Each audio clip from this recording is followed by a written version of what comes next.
Donc je me présente, je m'appelle, pour ceux qui ne me connaissent pas, Ludovic Alcaraz, je suis le directeur en fait, de l'école privée protestante d'Aix-en-Provence.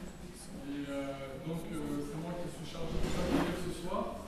Et nous avons organisé ce soir une rencontre avec Luc Bussière, ici présent, qui porte pour titre La réponse de l'école chrétienne dans une société en crise de transmission. Alors, on s'est dit, qui mieux que Luc pour évoquer ce sujet, en tout cas dans nos connaissances. Et pour présenter rapidement notre orateur, il faut savoir que Luc et Emmanuela sont les fondateurs de l'école, collège et nouvellement lycée Daniel en Alsace, à Gabillère. Et cette école, cet établissement est pour nous comme un phare, en tout cas parce qu'ils ont une certaine expérience et parce que voilà, ils continuent et puis on marche un petit peu à leur suite.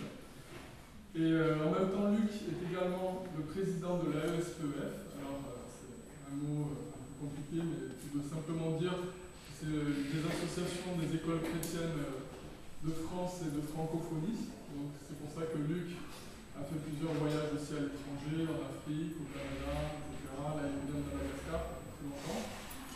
Donc il est chargé d'aller propager un petit peu la vision un petit peu de partout, enfin dans les pays francophones. Et là où Luc passe, des vocations et des projets sont libérés. Et je dis ça en connaissance de cause parce qu'il y a maintenant une quinzaine d'années, avant de travailler donc, dans l'école, c'était je pense l'été juste avant que je démarre, nous avons été sur Montpellier, il y avait une conférence sur toutes les nations. Et là, il y avait un atelier avec Luc Bussière. Et avec ma femme, nous avons été à cet atelier. Et je dois dire qu'on a été pleinement touchés, mais vraiment profondément, même déstabilisés un petit peu par rapport à ce qu'on entendait. Et ma vie a changé complètement à partir du moment où j'ai écouté ce message-là. Et ma vision du monde a également été bouleversée profondément. J'avais une vision un peu, sans doute étriquée. Et ça a amené des éléments nouveaux parce que je pense que ce qui va être partagé là, ça donne des clés aussi, des clés profondes, des clés très précieuses. Et je ne vais pas plus le présenter que ça parce que j'ai vraiment envie simplement de lui laisser la place et pour qu'il puisse nous embraser, vous embraser comme je l'ai été à cette époque, par rapport à un sujet qui je pense est de plus en plus important dans notre société. Quoi qu'il a toujours été une importance, je pense, capitale, parce qu'il touche à la famille, à l'éducation. Et voilà, c'est quelque chose qu'on a vraiment à cœur de vous partager. Merci d'être là, merci d'être attentif.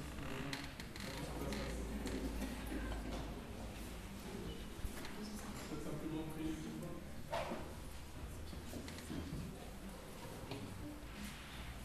Merci Seigneur de bénir ce temps maintenant que nous voulons partager. Merci parce que tu as été là depuis toute éternité, Seigneur, et tu savais déjà ce qui allait se passer ce soir.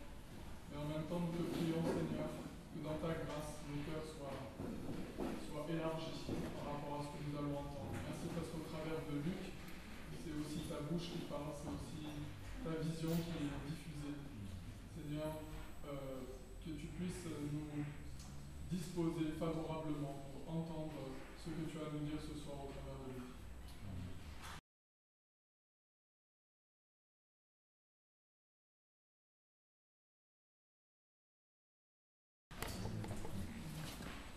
Bonsoir à toutes et à tous. C'est une joie pour nous, Manuela, mon épouse et moi d'être là. Et on vient de Toulon, là. J'ai mon papa qui est un vieux monsieur maintenant, et il est sur Toulon, on a eu une fête de famille. Et on s'est dit en remontant, on va passer voir les amis. Donc on fait une remontée de plusieurs jours, parce qu'après Aix, il y a Brignoles, après il y a Montélimar, Valence, là où ils sont nés les écoles, Chambon-sur-Lignon, Lyon, Villefranche-sur-Saône. On remontera tout doucement jusqu'à Guebwiller. Donc voilà, nous avons 4 enfants, tous deux mariés, 6 petits-enfants. Et nous habitons dans le lieu d'école d'établissement Daniel. Et jusqu'à l'année passée, j'ai enseigné la philo en terminale, qui est ma formation initiale.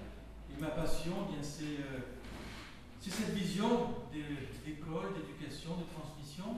Et ce soir, le thème qui m'a été demandé, c'est le vaste thème, plus large que l'école, mais dans lequel l'école c'est le thème de la transmission.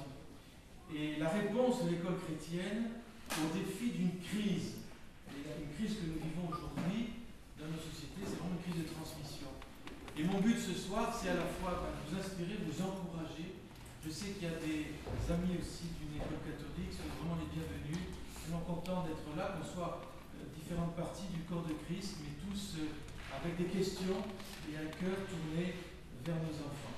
Alors, quelques points qu'on voit, le mot transmettre, ça veut dire envoyer au-delà, un trans, au-delà, transmettre. Alors déjà, ce mot nous interpelle, et puis, quand on pense à transmission, quand on pense à l'immense effort que nous faisons dans nos écoles en tant que parents aussi, eh bien, c'est vraiment ce lien, vous voyez, entre le passé et le futur.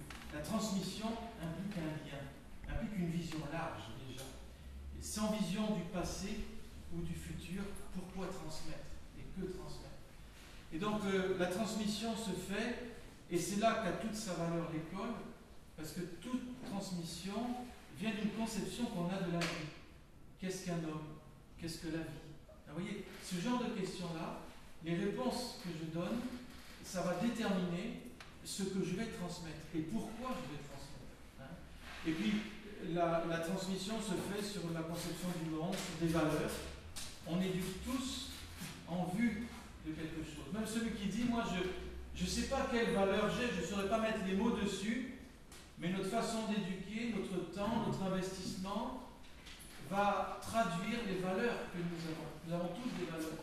Donc, vous voyez, la transmission, c'est autour de valeurs, et elle est assurée par des institutions. Alors, la famille, bien sûr, en premier lieu.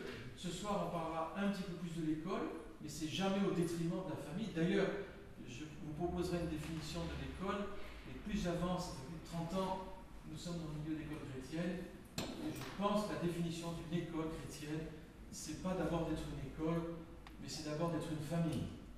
Famille large, famille plus élargie, mais une famille. Puis alors, l'école est un lieu de transmission, les églises, etc.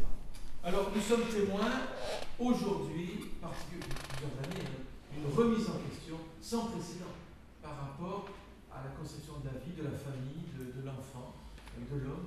Et ça, cette remise en question de tout, de la vie, de la mort, va pas sans une remise en question de la notion de transmission. Alors, on peut parler d'une crise. Alors, les crises, il ne faut pas que ça fasse peur, mais je crois qu'à chaque fois qu'il y a eu des crises, eh bien, ça a toujours été une opportunité. Les crises qui deviennent des opportunités pour les chrétiens, pour nous chrétiens, quels que soient nos horizons, nos cultures chrétiennes, une opportunité pour être un élément de réponse, pas la réponse, on n'a pas cette prétention, mais être une réponse pertinente par rapport à cette crise, surtout dans les sociétés occidentales et contemporaines. Alors, un petit plan pour ce soir, un peu cette crise, un peu donner le contour de cette crise, et un éclairage biblique sur la transmission. Je n'ai pas la prétention d'être exhaustif ce soir, mais quand même, ça va nous aider, et j'espère vous encourager dans la mission de parents, de grands-parents, d'instituteurs, d'enseignants. Et puis, la transmission dans les Écritures, c'est transmettre en racontant. Alors, je me permettrai une petite parenthèse sur la notion de l'importance de raconter, parce qu'on le trouve ça très fort dans les Écritures. Et puis, transmettre quoi? On va voir que un des plus grands défis aujourd'hui, c'est pas seulement transmettre des savoirs, tout le monde sait le faire, ça, mais transmettre une identité, un ADN. Et ça, on va parler de ça. Je crois que là, on touche au cœur de la vision de l'école chrétienne. Transmettre de façon réconciliée. On est dans un monde très éclaté. D'un côté, on met la foi, de l'autre côté, on met la science, et on demande aux enfants d'essayer de vivre dans ce monde éclaté, dualiste, avec la foi d'un côté, le savoir de l'autre, la famille d'un côté, l'école de l'autre. Et Dieu est quelqu'un qui nous donne une vision réconciliée. Vous savez que là, le message du Christ, la mission du Christ, c'est de réconcilier tout ce qui est sur la terre avec ce qui est dans le ciel. Donc tout ce qui est séparé, il veut le réconcilier. Dans le domaine intellectuel aussi, dans tous les domaines. Et puis la notion de transmission liée à l'écoute. Et là, je me permettrai aussi une autre parenthèse sur l'importance de l'écoute dans la transmission. En fait, on ne peut pas transmettre ce qu'on n'a pas est-ce qu'on reçoit? Et bien dans les Écritures, on va voir que la réception, c'est l'écoute. Ça veut dire quoi dans nos écoles? Donc, une crise de la transmission. Alors là, je vous conseille, il y a plusieurs ouvrages, mais il y a une philosophe, Mme Chalier, qui a écrit un livre de génération en génération, transmettre de génération en génération, et qui est vraiment, je crois, la femme qui a donné un outil très pertinent d'analyse de cette crise de transmission. Donc je m'inspire un peu d'elle dans cette réunion de ce soir. Voilà ce qu'elle dit en introduction. La crise des actes de transmission dans les sociétés occidentales contemporaines qui préfèrent à la suite de Descartes la mise en doute de tout ce qui est transmis plutôt que de se mettre à l'école d'un maître ou à l'écoute de traditions. Nous sommes dans une société française qui a ses valeurs, qui a ses faiblesses, mais on a mis en exergue la fraternité, ce qui est bien, ce qui est essentiel, mais la notion d'être tous frères, ça passe assez bien. Mais la notion d'apprendre au pied d'un maître, ça c'est plus difficile. On peut être des frères, mais on ne veut pas de maître. Hein. Et donc là, ça, dans l'idée biblique même de la transmission, c'est intéressant, cette difficulté que l'on a à se mettre à l'école d'un maître, à l'écoute même de tradition. Rien que le mot tradition, c'est un mot qui fait peur. Aujourd'hui, ce n'est pas un mot en vogue. Hein, on parle de tradition, traditionnaliste. C'est vraiment, on se méfie. Le monde dans lequel nous sommes est un monde qui n'aime pas trop la tradition. On a peur d'être enfermé dedans. Et donc, l'école là-dedans, bien, ça va être quoi son jeu? Ensuite, elle dit ceci: la modernité semble avoir perdu confiance en cette idée que chacun est appelé à devenir partie prenante d'une longue histoire, commencée bien avant lui et destinée à se poursuivre après lui. Il pourrait même la juger aussi inutile que nocive, au regard des critères d'efficacité, réussite, performance, rentabilité. Et parfois l'école, aujourd'hui, eh bien, elle veut suivre ces critères-là. Efficacité, réussite, performance, rentabilité. Et ça, c'est des critères qui sont assez loin d'une vision chrétienne et du monde et de l'éducation. Donc, le monde dans lequel nous sommes a un peu oublié que nous sommes dans une histoire. Et moi, ceux qui me connaissent, une des premières choses qui m'a touché, jeune enseignant, je suis pasteur dans le monde évangélique, mais j'avais été bouleversé par mon histoire, l'histoire du protestantisme, l'histoire de ces implantations d'écoles, la réforme qui était à la fois au début avec une vision pour les enfants, une vision d'implantation d'école, une vision pour apprendre à lire et écrire afin d'accéder au texte biblique. Et quand j'ai découvert ces immenses efforts faits dans l'éducation, je me suis dit, mais qu'est-ce qu'on fait aujourd'hui? Et ça m'a donné comme une claque, quoi. Ça m'a motivé comme jamais. Donc le sens de l'histoire.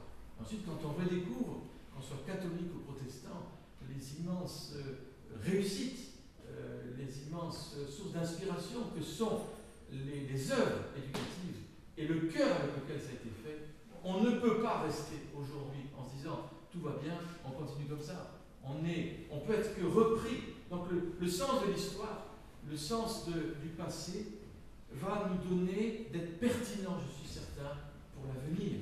Voilà. Et elle dit là, de transmettre se heurte à la volonté de l'homme d'être un sujet différent, singulier, unique, qui revendique sa singularité. L'homme veut organiser sa propre vie, organiser sa loi à lui. C'est le mot autonome, être sa propre loi. Hein. Sa loi à lui, particulière, en niant qu'il s'inscrit dans une histoire individuelle et collective. Et ensuite, la transmission nous rappelle que l'homme n'est pas une fin en soi, mais on est une chaîne, on est un maillon dans une grande chaîne. Il y a ce verset biblique qui nous a souvent inspiré, c'est dans l'Épître aux Hébreux, chapitre 12, lorsqu'il est dit nous sommes environnés d'une grande nuée de témoins. Et à cause de cette conscience, de cette nuée de témoins qui nous environne, courons la course de la foi. Donc la course, c'est vers l'avenir.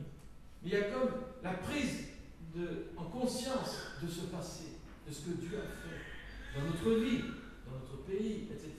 Et bien nous motive pour une course pertinente, avec l'avenir aussi en perspective.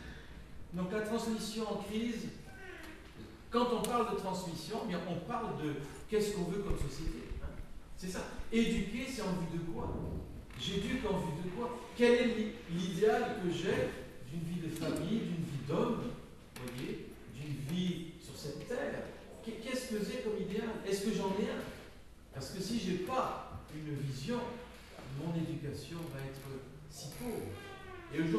crise de vision. Il y a une crise de vision. Si vous demandez à quelqu'un, qu'est-ce qu'un homme? Vous aurez des réponses un peu farfelues parfois. Un amas de cellules biologiques, etc. Mais si vous avez une vision biblique de qu'est-ce qu'un homme et qu'est-ce qu'un enfant, alors la vision d'éducation va changer tout. Va tout changer. Vous voyez, donc, voilà, la question de la transmission, ça porte sur l'orientation de la société, sa cohérence, sa continuité, ses sources qui demeurent des ressources, son avenir. Lorsqu'il y a eu le débat sur les racines de l'Europe et qu'il y a eu ce déni de l'histoire chrétienne c'est un fait historique, qui a fait l'Europe, on n'a pas voulu. C'est comme, on ne veut pas, on se méfie de nos racines. Hein. Et ça, on se sent comme coupé. Et là, il y a une crise, ça montre bien la crise dans laquelle nous sommes. Donc la crise de la transmission concerne tout l'homme. Toute idée de transcendance de Dieu est contestée au profit des choix individuels. Donc l'école, ça va être le lieu où on va former des individus pour des choix individuels. C'est ta vie que tu fais, c'est ta vie que tu bâtis. Et donc ça, c'est une vision très restreinte, très rabougrie par rapport à une vision biblique de l'homme et de l'éducation. Donc on va voir l'apparition aujourd'hui de nouvelles configurations familiales, des nouveaux modes de procréation, nouvelles unions, et tout ça, ça contribue à remettre en cause la notion de transmission. Et quelques mots sur la transmission et l'avenir. Vous voyez, moi je suis étonné de voir aujourd'hui quand même, il y a une crise par rapport à l'espérance, et en particulier dans le domaine de l'éducation. Et je pense en particulier à beaucoup de confrères dans le domaine de l'éducation nationale, qui s'évertuent, qui travaillent, tout ça, mais on remarque une carence d'espérance, une perte de vitesse, une perte de vision, et une perte d'espérance. Et il est très difficile pour une société d'éduquer quand elle a perdu son espérance. L'école chrétienne ne peut être que le fruit d'une grande espérance. Sinon, on ne fait pas d'école chrétienne. On ne va pas se fatiguer à se donner entièrement pour faire autrement, etc. Non, mais nous le faisons pourquoi? Parce qu'il y a une vision, une espérance qui nous fait bouillir. Et quand on voit un enfant, eh bien chaque fois, il y a une espérance, parce qu'il y a un projet de Dieu. Et cette espérance-là, eh bien, elle fait qu'on est prêt à marcher à contre-courant et à prendre des initiatives et des risques. Donc, vous voyez, beaucoup désespèrent, ne croient plus qu'il y a quelque chose à dire pour demain. Ça, c'est vrai. Et donc, beaucoup de scepticisme, relativisme, il n'y a pas de vérité, tout le monde a raison, tout le monde a tort. Hein. Donc ça, c'est difficile. Un désespoir ambiant, un désespoir qui se traduit, j'aimerais quand même le souligner, aussi chez les adolescents, et avec le taux de suicide en France depuis des années, un des plus importants au niveau du monde adolescent par rapport à toute l'Europe. Donc, il y a un décalage énorme entre, si vous voulez, les moyens d'éduquer, les financements, les niveaux de formation et le désespoir qui règne et une odeur de mort dans la culture. Donc, la question de savoir s'il y a quelque chose à transmettre est directement liée à cette autre question. Y a-t-il un avenir? C'est ça. Y a-t-il un avenir? Car s'il n'y a pas d'avenir, le problème de la transmission, c'est résolu. Il n'y a pas besoin de transmettre. Sauf qui peut. Hein. Et parfois, dans le milieu évangélique, on a eu cette tentation.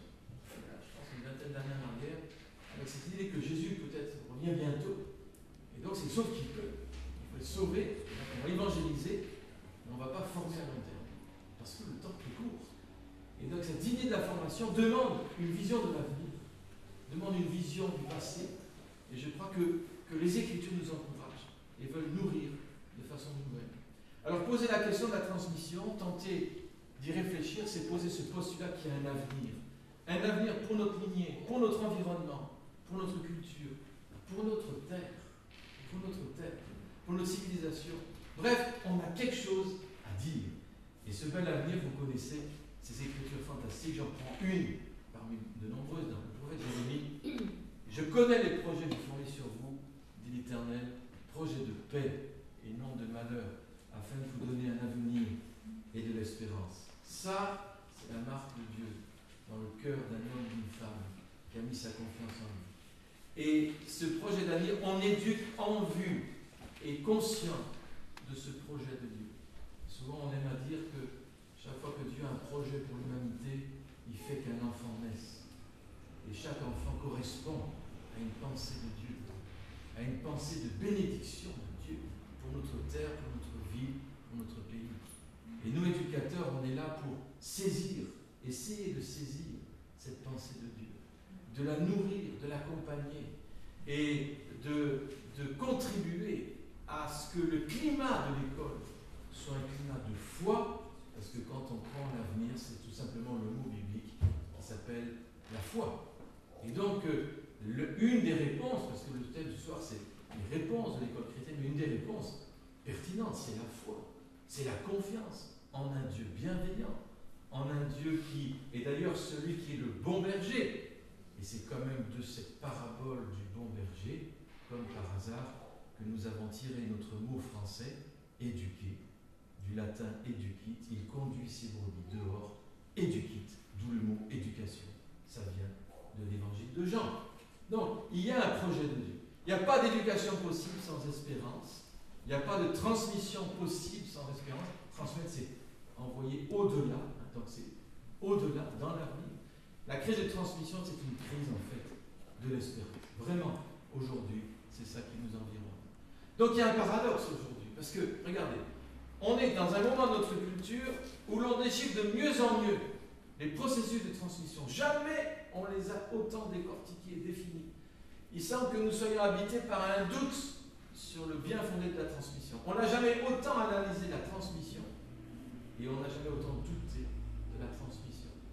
Il y a une technicisation même, les moyens pour la transmission, l'ADN, les neurosciences, etc., la transmission du savoir par Internet. On n'a jamais été aussi riche dans le comment transmettre, les outils pour transmettre, mais on n'a jamais été aussi pauvre pour la motivation de transmettre. Il y a une sorte d'infirmité. Donc ça, c'est le paradoxe. Ça, c'est vraiment le paradoxe. Donc c'est vraiment un temps de crise. Nos sociétés occidentales modernes sont en proie à une crise profonde des actes de transmission, étant en rupture avec toute forme de tradition, dont les traditions religieuses, pas seulement la tradition chrétienne, mais toutes les traditions religieuses subissent cet assaut-là. Et elles continuent. Pour rendre ce monde habitable, on a besoin de ce fil qui relie les générations humaines entre elles, à partir d'une origine qu'elles ne connaissent pas, dans son essence propre, mais dont l'écoute permet de ne pas se perdre dans la grande désorientation du tohu-bohu. Nous sommes dans un temps qu'on appelle aussi le postmodernisme.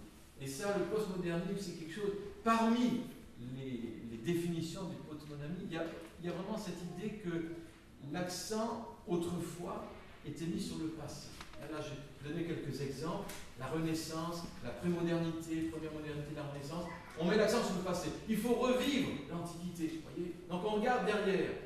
Et ça donnait cette Renaissance. Redécouvre les richesses intellectuelles, spirituelles de l'Antiquité. Ensuite, deuxième moitié de la modernité, on regarde vers l'avenir. Ah mais demain, ça sera mieux. Le progrès. Vous lisez Jules Verne, tout ça. Demain, la science va nous sauver, ça va aller mieux, etc. Et puis, désenchantement. Désenchantement du XXe siècle. Les guerres mondiales, la bombe atomique. Et alors, on se réfugie dans le présent. Dans l'instant présent. Et donc ça aura des répercussions très importantes au niveau de l'éducation. Parce qu'au fond, nous, éducateurs chrétiens, on éduque pour l'éternité. On a devant nous des enfants qui sont pour l'éternité. Donc l'éducation chrétienne, l'éducation qui a une vision de l'homme, qui est un être éternel, appelé à vivre éternellement. On ne va pas éduquer pareil, vous comprenez? Et c'est ça, cette vision de l'homme, cette vision de l'avenir, et pas être enfermé simplement dans un présent, bien que ça compte le présent, bien sûr.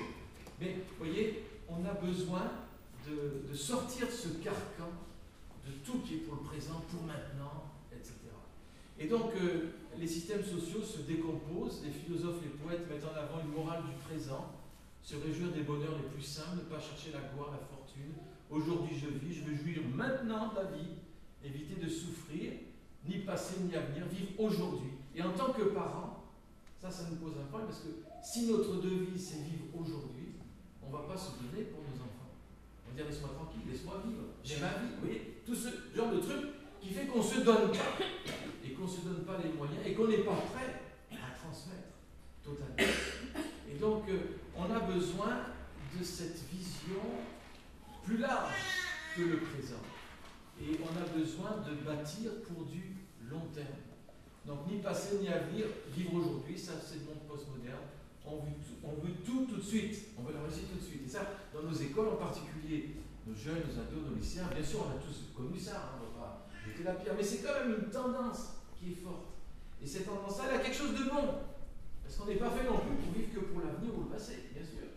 Mais l'éducation doit prendre en conséquence, il me semble, cette vision du long terme, et en particulier nous adultes et éducateurs, on a vraiment, il nous faut avoir cette vision de l'avenir. Et je dirais même plus cette vision que Dieu lui-même, il a de l'avenir.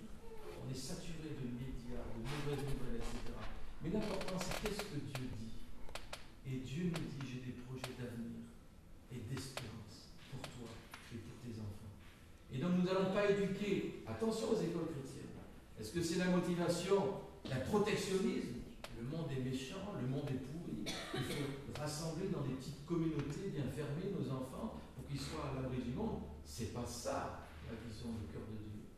Et le cœur de Dieu, c'est une vision de formation, de bénédiction, d'être celle lumière, de formation positive, vous voyez, dans le but de bénir notre ville, notre monde. Edgar Morin, philosophe actuel, dit ceci, il a souligné qu'on a occulté, détruit, négligé l'importance de la tradition. La postmodernité est une culture déracinée qui fabrique des individus écervelés, qui sont comme des feuilles au vent. C'est pour ça qu'on a besoin de chrétiens radicaux, enracinés. Et c'est pour ça, je suis tellement encouragé de voir aujourd'hui, vous savez qu'il y a un mouvement d'implantation d'écoles comme jamais il y a eu. Comme jamais il y a eu. Que ce soit dans le monde catholique, que ce soit dans le monde évangélique maintenant, il y a une cinquantaine d'écoles. Cette année, il y a encore 7 écoles qui sont nées, l'année passée 6. Pour un petit nombre, le petit nombre monde évangélique que nous sommes, c'est beaucoup. Parce qu'il n'y avait rien avant. Ça butait. Là, il y a 50 projets. C'est en train de bouger. Dernièrement, pour ceux qui connaissent le CNEF, le Conseil national évangélique de France, j'étais à un colloque pastoral des Yvelines du CNEF. Il y avait M. Buchol, le théologien, et d'autres. Et puis à la fin de la journée, ils sont venus me voir et ils m'ont dit on va reconsidérer notre position par rapport à l'école. Il faut qu'on apporte ce débat au niveau national. Parce que ça vaut la peine de réfléchir. Donc vous voyez, c'est en train de bouger. Donc quand on n'attend plus grand-chose de l'avenir, qu'on vit dans une société d'abondance, pourquoi s'arrêteront-on pas dans la simple consommation? On veut toujours un maximum de plaisir. Désormais, le virage est pris. On ne veut plus changer le monde, on veut en profiter. Et ça, je pense aux parents, par exemple. Parce que le coût d'une école, ça coûte quelque chose. C'est pas gratuit. Et donc, plus le coût est élevé en temps, en investissement, plus ça demande une prise de conscience de la valeur de ce que c'est. Hein? Je ne mets pas mon argent là où ça n'a pas de la valeur pour moi. Si vraiment ça a de la valeur, je suis prêt à tout. Et quand on voit ces enseignants, ces familles qui font, je sais, dans notre région, on a ici, il y a des gens qui font 80 km par jour pour mettre leurs enfants dans l'école de leur choix. Mais ça, ce n'est pas l'apanage des chrétiens. Les écoles qui sont privées selon des philosophies tout à fait bizarres, comme Steiner ou autres, eh bien les parents, je peux vous assurer, ils mettent le paquet. Et ce n'est pas 200 € par mois qu'ils payent. Et c'est des gens parfois au SMIC. Je peux vous assurer, quand vous voyez l'effort de cohérence entre leur philosophie et leur pratique d'éducation, vous dites, ben, nous, chrétiens, on a des leçons à apprendre. Vous voyez, donc, on a besoin de nous-mêmes, éducateurs, de sortir de ce carcan de la consommation, etc. L'acte de transmission ne porte pas seulement sur un contenu, des idées, des savoirs, des valeurs, mais il mange une relation. Et ça c'est ce qu'on va voir tout à l'heure, c'est que la transmission, c'est d'abord une relation. Et tout l'éclairage biblique, il est là. Je vais apporter à mon enfant, dans le cadre d'une relation, avec lui, d'un cœur de père, d'un cœur de mère. Et dans l'école chrétienne, un des atouts de l'école chrétienne, c'est la relation. Et cette relation, on va en parler tout à l'heure un peu plus. Alors la transmission ne peut se confondre avec l'acte de rendre accessible l'information. Transmettre, c'est plus que transmettre de l'information. Aujourd'hui, on est dans un monde de l'information. Il faut informer. Donc on informe nos jeunes, on les informe à fond sur plein de choses, mais ce n'est pas ça la transmission. La transmission, c'est plus que de l'information. Hein? Et les nouvelles technologies, elles les informent. Hein? Mais transmettre, c'est faire passer quelque chose au-delà de soi. Et donc c'est là que l'éclairage biblique va être intéressant. Alors, il n'est pas complet ce soir, on ne peut pas dire tout en une soirée, mais j'aimerais poser quelques jalons et qui sont les fondements du pourquoi de l'école chrétienne, à mon sens. Quand vous regardez le Dieu de la Bible, c'est un Dieu de la transmission. Déjà, notre Dieu est un Dieu en trois personnes, Père, Fils, Esprit. Et déjà au sein de la Trinité, la transmission, elle est fondatrice. En théologie chrétienne, la transmission, c'est vraiment fondatrice. Pourquoi? Parce que Dieu lui-même, c'est une caractéristique de Dieu lui-même. Voilà pourquoi c'est si important. Dieu trinitaire. En l'unique Dieu subsistent trois personnes, Dieu Père, Fils, Esprit. En étant Père, il donne tout ce qu'il est au Fils, tout ce qu'il a. Et en étant Fils, il ne s'approprie rien.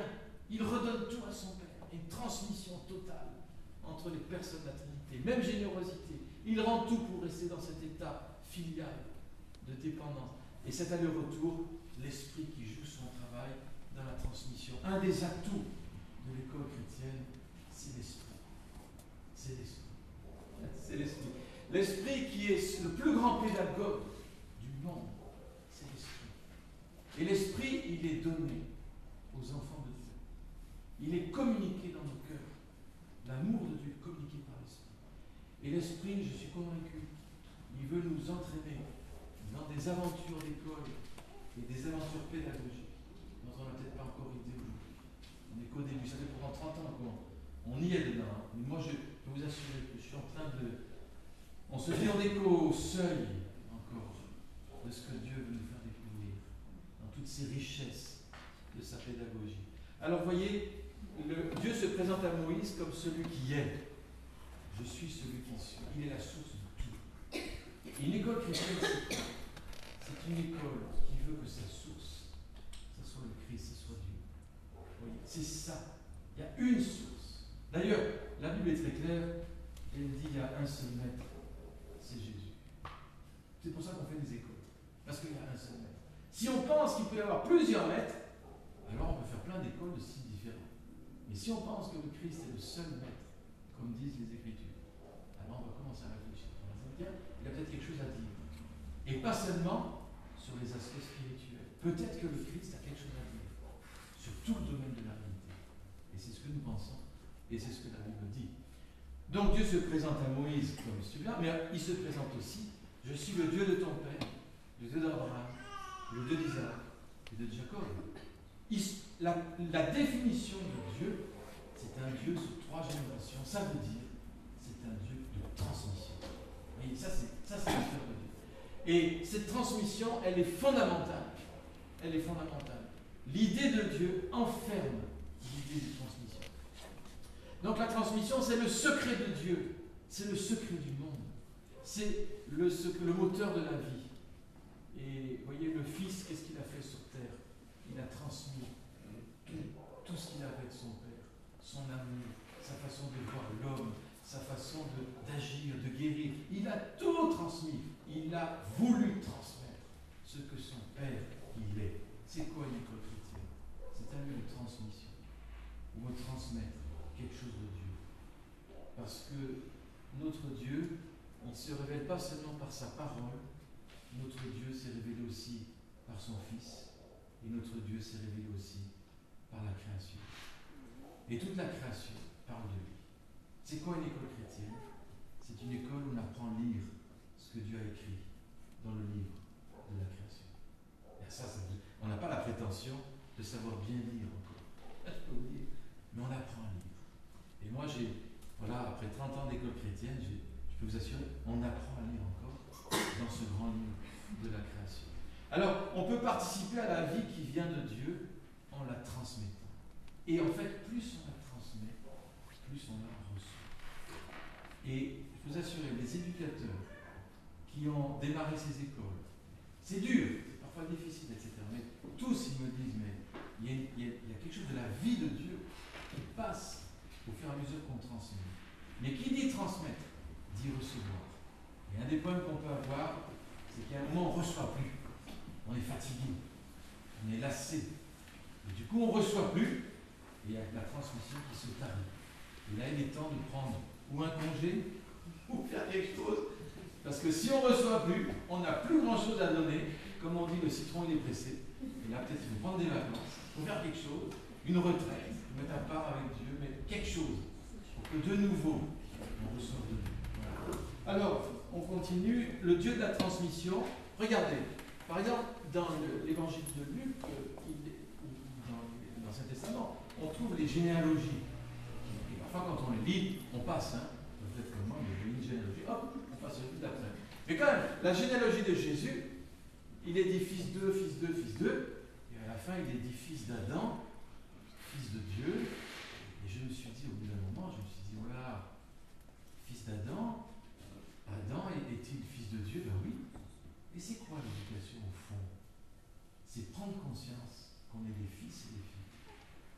Et ça, je peux vous assurer, il n'y a que la famille chrétienne ou l'école chrétienne qui peut transmettre cet héritage-là. Et je crois que c'est la chose la plus importante. Quand vous avez vu ces jeunes Français qui partent au djihad, qui ont envie de faire des prouesses, d'être des héros, quoi. Ils ne savent pas qui ils sont. Mais ils cherchent qui ils sont. Ils cherchent une identité. Ils se cherchent. C'est pour ça que nos éducateurs, il est urgent en tant que parents de donner une identité à nos enfants. Et la véritable identité de tout homme et de toute femme, avant d'être un médecin, ceci, cela, c'est d'être un fils et une fille de Dieu. Et ça, c'est là, il y a quelque chose de déterminant. L'importance, dans les Écritures, on a l'Ancien Testament, le Nouveau Testament. Rien que le mot testament, un testament, ça se transmet. Rien que dans l'idée de testament, vous avez l'importance de la transmission. Et ensuite, recevoir pour transmettre. Qu'as-tu que tu n'aies reçu? Voyez. Et le mot Torah, alors là, c'est un détail, mais moi, ça me parle beaucoup. La Torah, le mot lui-même, la table de pierre que Moïse il avait, ça se dit Eben. Et dans le mot Eben, vous avez le mot Ab, père, et le mot Ben, fils. Rien que dans le mot la table de la loi, vous avez le mot père, fils. C'est impressionnant. Tout dans les Écritures, c'est comme ça. Les Écritures, notre Dieu est un Dieu de transmission. Un Dieu de transmission. Le psaume 78, que vous connaissez sûrement, lorsqu'il est dit « Mon peuple, écoute mes instructions. Prêtez l'oreille aux paroles de ma bouche. J'ouvre la bouche par des sentences. Je publie la sagesse des temps anciens. Ce que nous avons entendu, ce que nous savons, ce que nos pères nous ont raconté. Nous ne cacherons point à leurs enfants. Nous dirons à la génération future les louanges de l'Éternel, sa puissance, les prodiges qu'il a opérés. Il a établi un témoignage en Jacob. Il a mis une loi en Israël.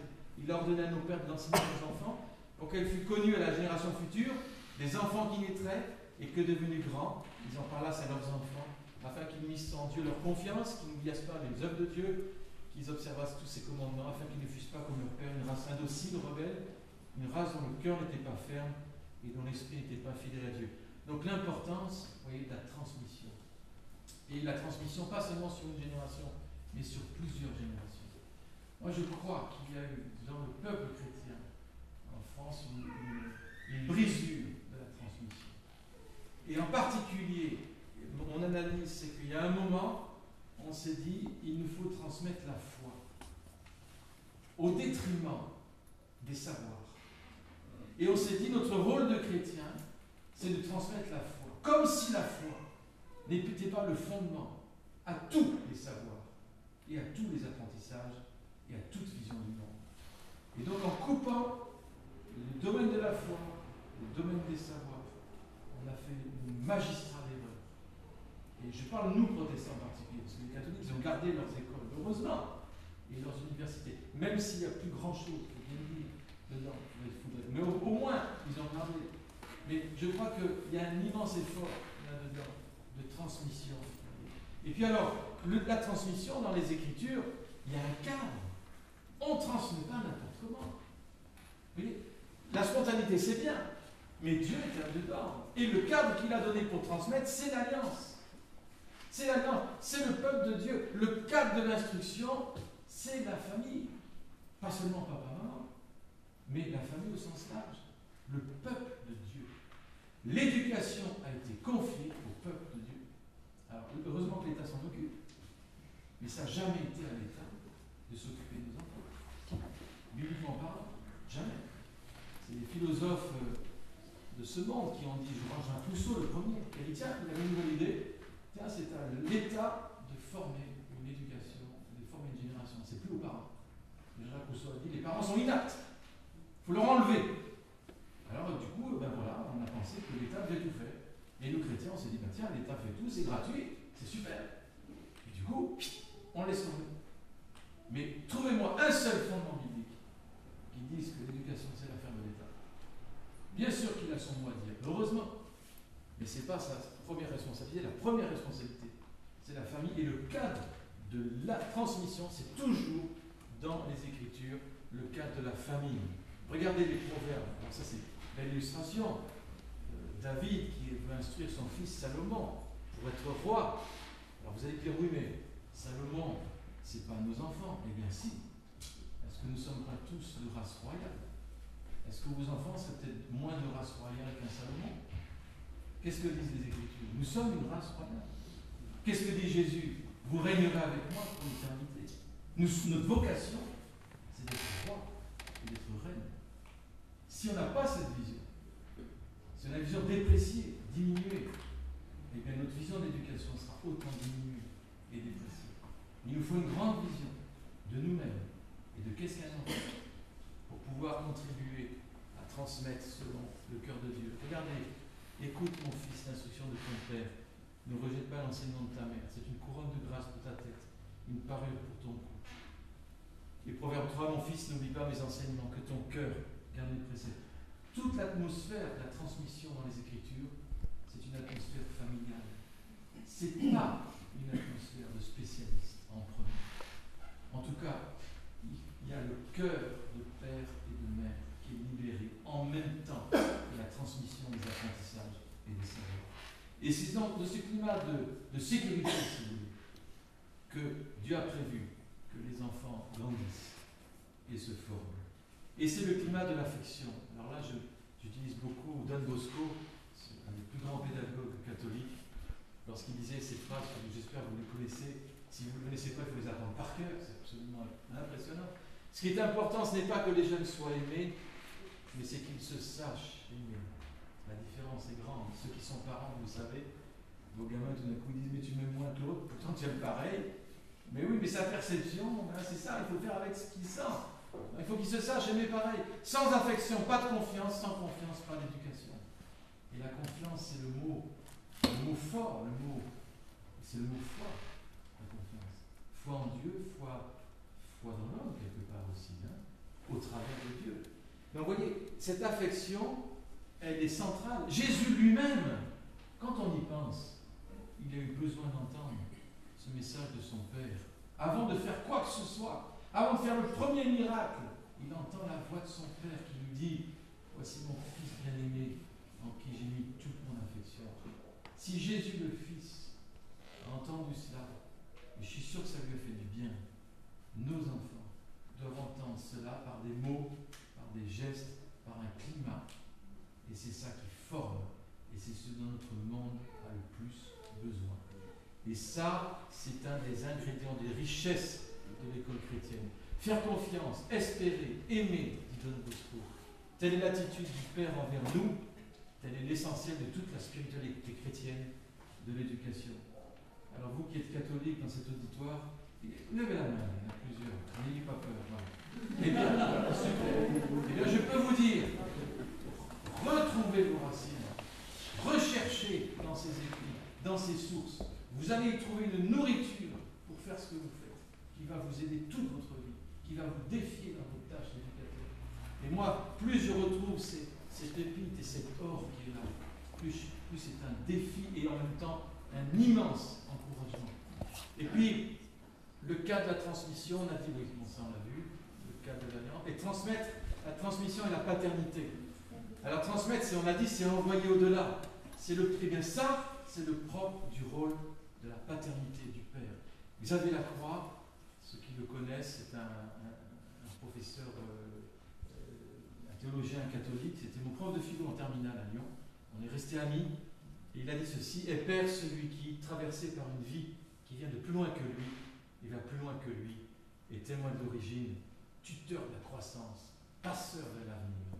Ça, c'est la paternité. On pourrait beaucoup discuter là-dessus, c'est juste quelques flashs comme ça.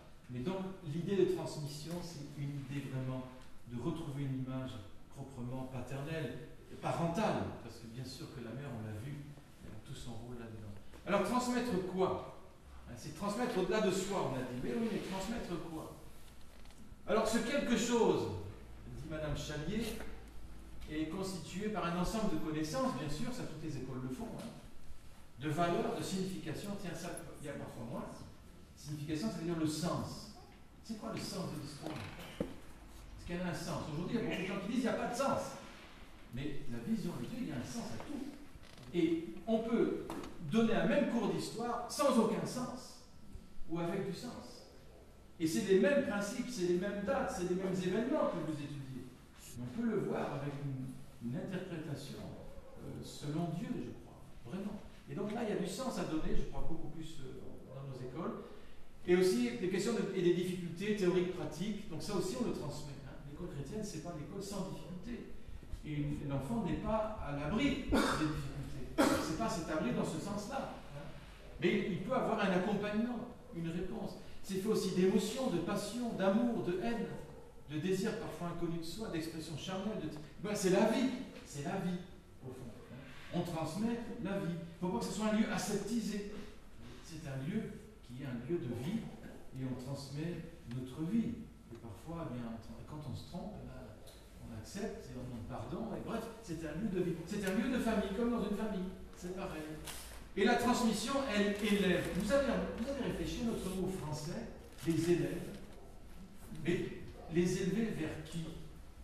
Et la transmission, elle élève nos élèves.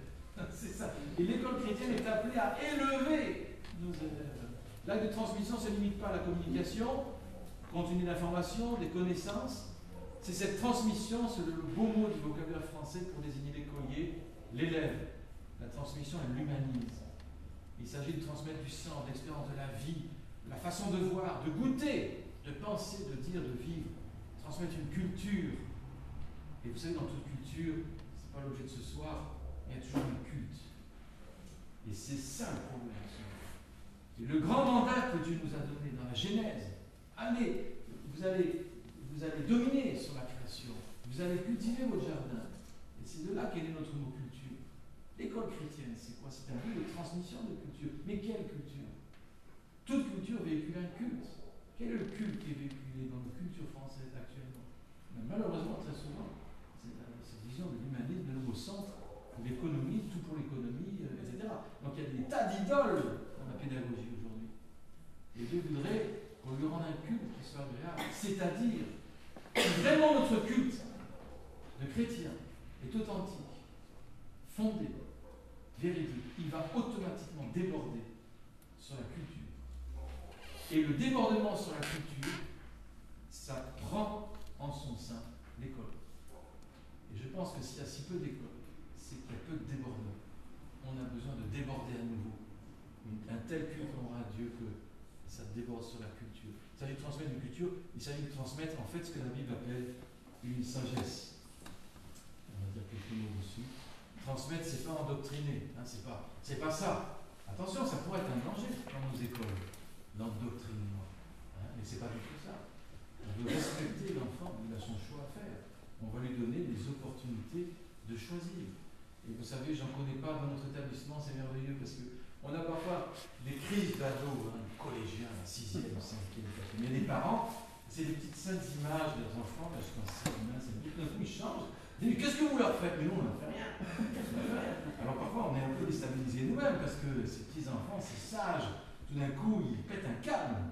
Et alors, eh bien, après, ils arrivent 4e, 3e, et tous, je peux vous dire, ils font vraiment un pas décisif pour le Seigneur. Encore cette année, le printemps dernier, j'ai eu, alors dans le milieu évangélique, on baptise les adultes, quoi. Hein, mais ces enfants, eh bien, je peux vous assurer, ils n'attendent pas 18 ans, ils ont compris le message du Christ, et parfois, j'ai eu à 8 ans, les enfants, ils avaient tout compris, ils étaient engagés avec Dieu, mais on a des collégiens, 3e, après une petite difficulté, eh bien, ils sont tous au Seigneur, tous, et quand ils arrivent au lycée, ils veulent marcher avec Dieu, et c'est pas nous qui rabâchons, ça se fait parce qu'il y a un climat, parce qu'il y a une ambiance, parce qu'on transmet ce qu'on est, et quand tu es plein de foi, tu ne fais pas exprès, mais tu transmets ta foi. Et petit à petit, lui, il ne fait pas exprès, mais il la boit, il la mange. Mais voilà, ça se passe comme ça. Alors, Hannah Arendt disait les mouvements révolutionnaires à tendance tyrannique croient que pour mettre en place de nouvelles conditions, il faut commencer par les enfants. Et ce sont même les mêmes mouvements qui, lorsqu'ils accèdent au pouvoir, arrachaient les enfants à leur famille et se bornaient à les endoctriner. Donc, il y a 2 ans, je ne sais pas si vous avez lu les écrits de notre cher ministre M. Géillon, mais c'était, alors l'endoctrinement, je peux vous dire que là, il y avait quelque chose, hein, que nos écoles soient les nouveaux temples, que les nouvelles tables de la loi soient les principes de la République, et qu'il faut arracher les enfants au déterminisme religieux de leurs parents et à la vie étroite de leur famille. Il y a vraiment, c'est du marxisme pur, hein, pur, teinté là, mais vraiment, il y a quelque chose, il faut. Je m'attendais quand même à plus de réactions. Il n'y a pas eu tellement de réactions. Mais la seule réaction qu'on peut avoir, c'est touche pas à mes gamins. Moi, je vais former mes enfants. Ça, c'est la réaction saine avec un tel discours. Donc on se rend compte que décidément, ce mouvement révolutionnaire, il y a un combat aujourd'hui pour qui va éduquer. C'est une bataille. C'est une bataille. Ça reste une bataille. Alors maintenant, une petite récréation, mais transmettre en racontant. Alors aujourd'hui, on veut expliquer, on veut démontrer, hein, on est soucieux de rationalité, d'égalité, d'autonomie. Il faut être objectif dans tout ça. Voilà. Donc ça, on nous bassine avec ça. Et il y a cette part de vrai. Mais dans la Bible, il y a aussi cette idée de raconter. Et je pense, et là j'aimerais vous encourager à ce que dans ces écoles chrétiennes, il y ait une grande place pour le récit, pour les histoires. Si Jésus sait raconter en parabole, c'est qu'il y a sûrement un truc pédagogique qu'on n'a pas tout à fait exploité. Donc raconter, tu diras à ton fils, c'est un leitmotiv. Raconter, ça relie le passé au présent, ça transmet aux nouvelles générations de déchiffrer l'énigme de leur propre vie, à l'aune des paroles transmises par des récits qui concernent des faits historiques ou mythiques pour ceux qui ne sont pas chrétiens.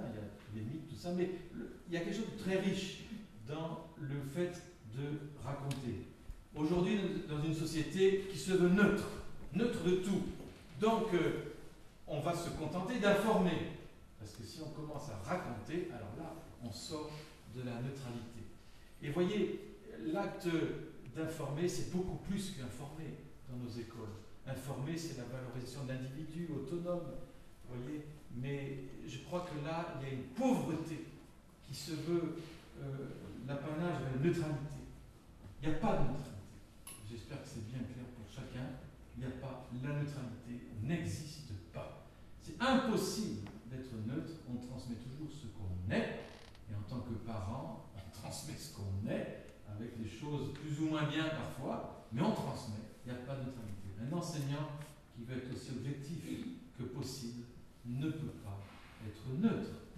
Et je pense que dans la neutralité, le respect des autres, oui, la neutralité, non. Et Jésus n'a pas été vraiment neutre, hein, on ne peut pas dire. Donc je crois que nos écoles ne sont pas appelées à être neutres, hein, à être le petit dénominateur commun. Mais on est fiers de ce que Dieu nous donne, de qui on est en lui, de qui est notre Seigneur. On n'a pas honte, et on y va. Et je peux vous dire, on a les politiques, je peux vous assurer, il y a le respect des politiques quand ils savent qui ils ont devant eux. Et dans notre région, on a eu plusieurs témoignages comme ça, intéressants, mais il y en a eu d'autres. Jacques Chirac, par exemple, il y a quelques années, qui disait aux protestants, vous avez eu tort de perdre vos écoles, de les laisser à l'État au 19e. Vous avez eu tort. On a besoin de vous, on a besoin de spiritualité, on a besoin de valeurs aujourd'hui. Et puis les protestants, le président de la fédération protestante, il était là, il s'est pris ça en pleine face.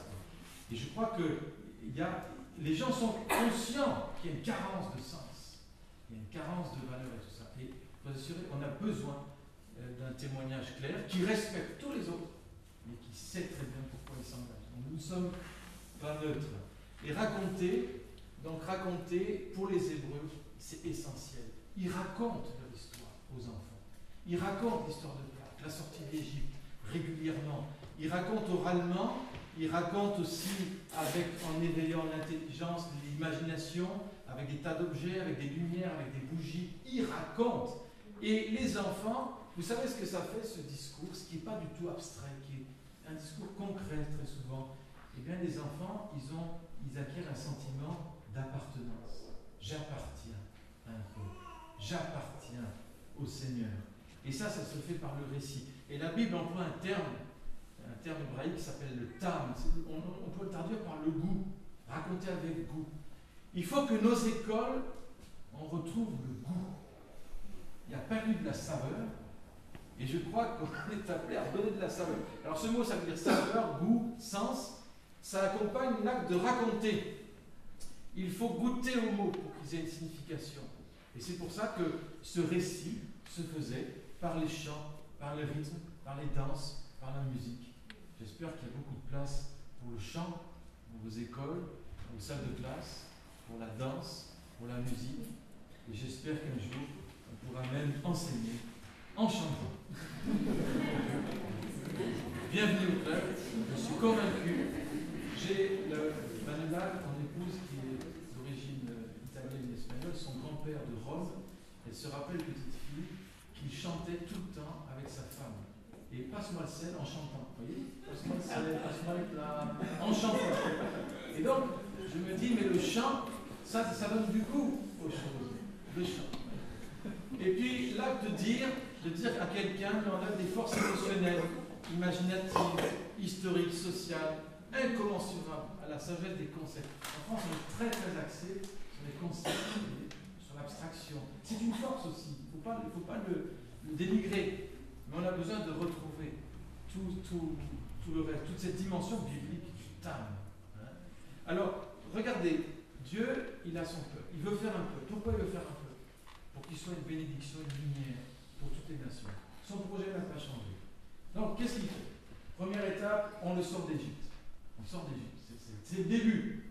Alors, il y en a qui disent, déjà, les sophistes, ils disent, mais attendez, nos écoles, il ne faut pas sortir les enfants d'Égypte quand même. On est là pour bénir l'Égypte, justement. Ben oui, mais avant de la bénir, il faut penser autrement, il faut voir autrement, et pour ça, il faut peut-être en sortir pendant un temps. Et donc, ils sont sortis, et là, il y a l'éducation de Dieu. Et relisez les textes comme l'Exode, Nombre, etc. Relisez avec le regard de l'enseignant, de l'éducateur, et vous dites comment Dieu s'y est pris pour de ce ramassis de personnes qui étaient esclaves, qui n'ont jamais connu que l'esclavage, comment est-ce qu'il s'est débrouillé pour en faire un peuple. Et vous allez remarquer que le grand pédagogue Dieu, il utilise tous les sens, les 5 sens dans le désert.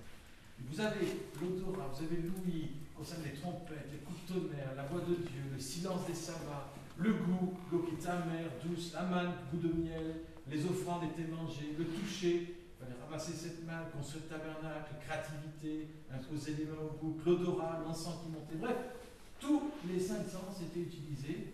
Et on voit une éducation de Dieu holistique, et pas seulement spirituelle, mais qui touche absolument l'être tout entier.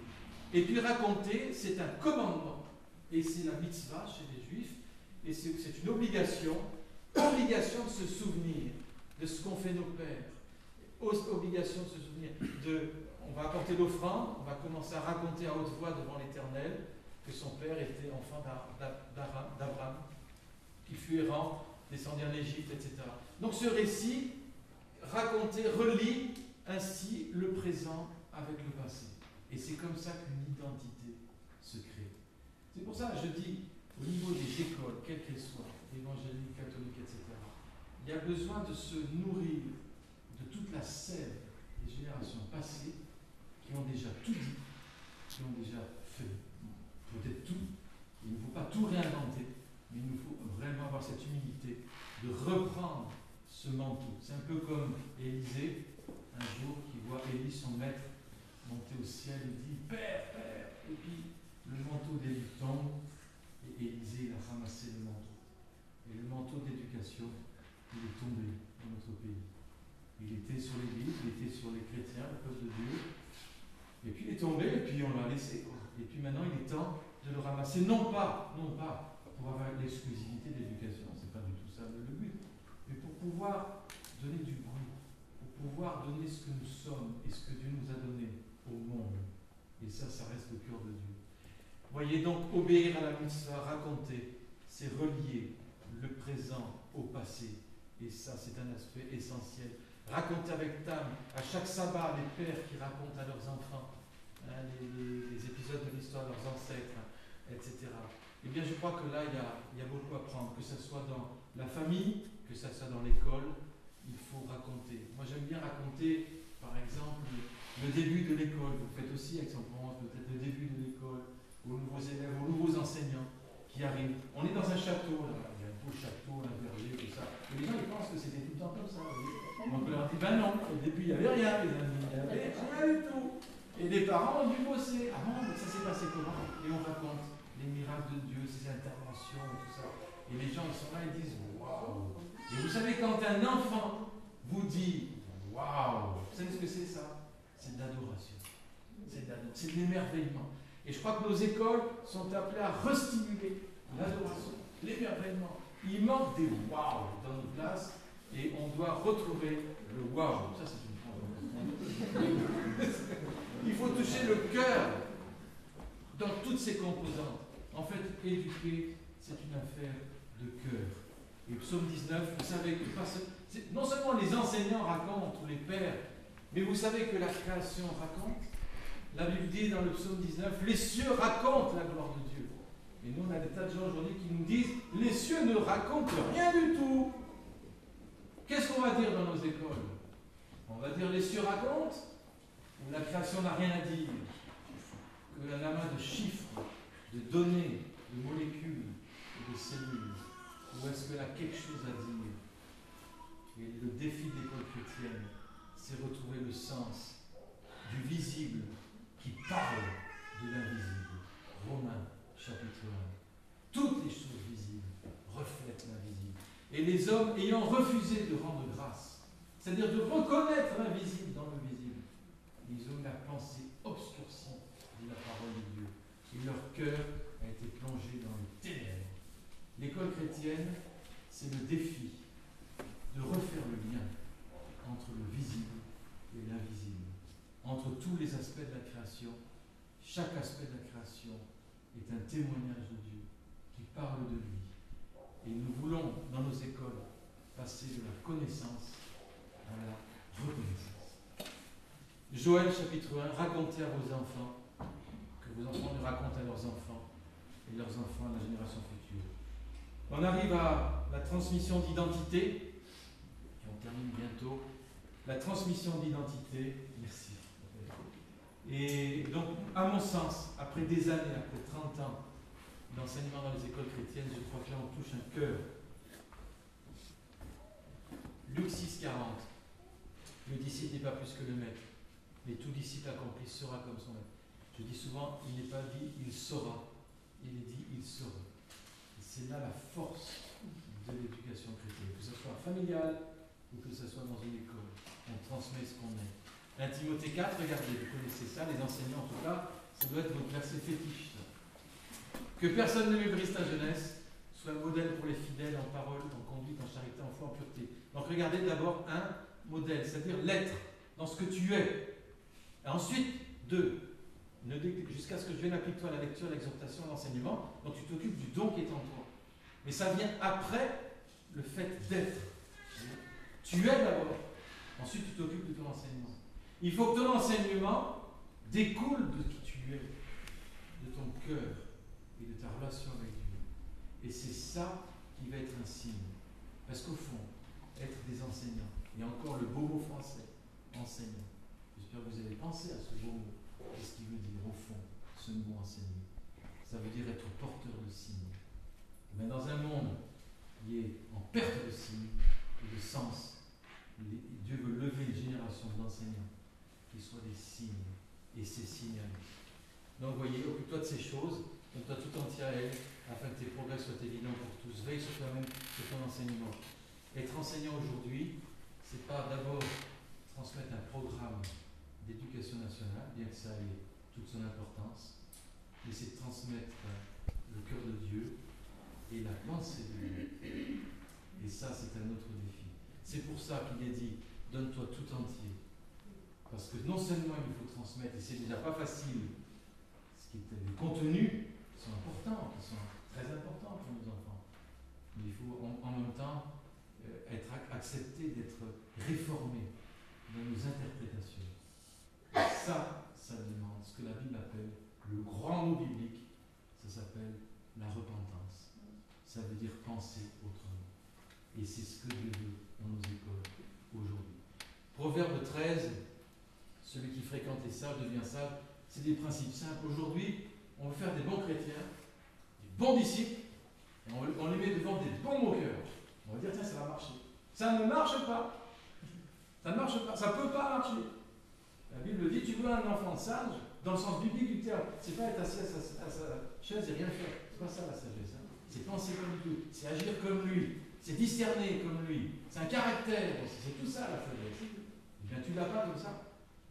Tu l'as quand tu fréquentes les sages.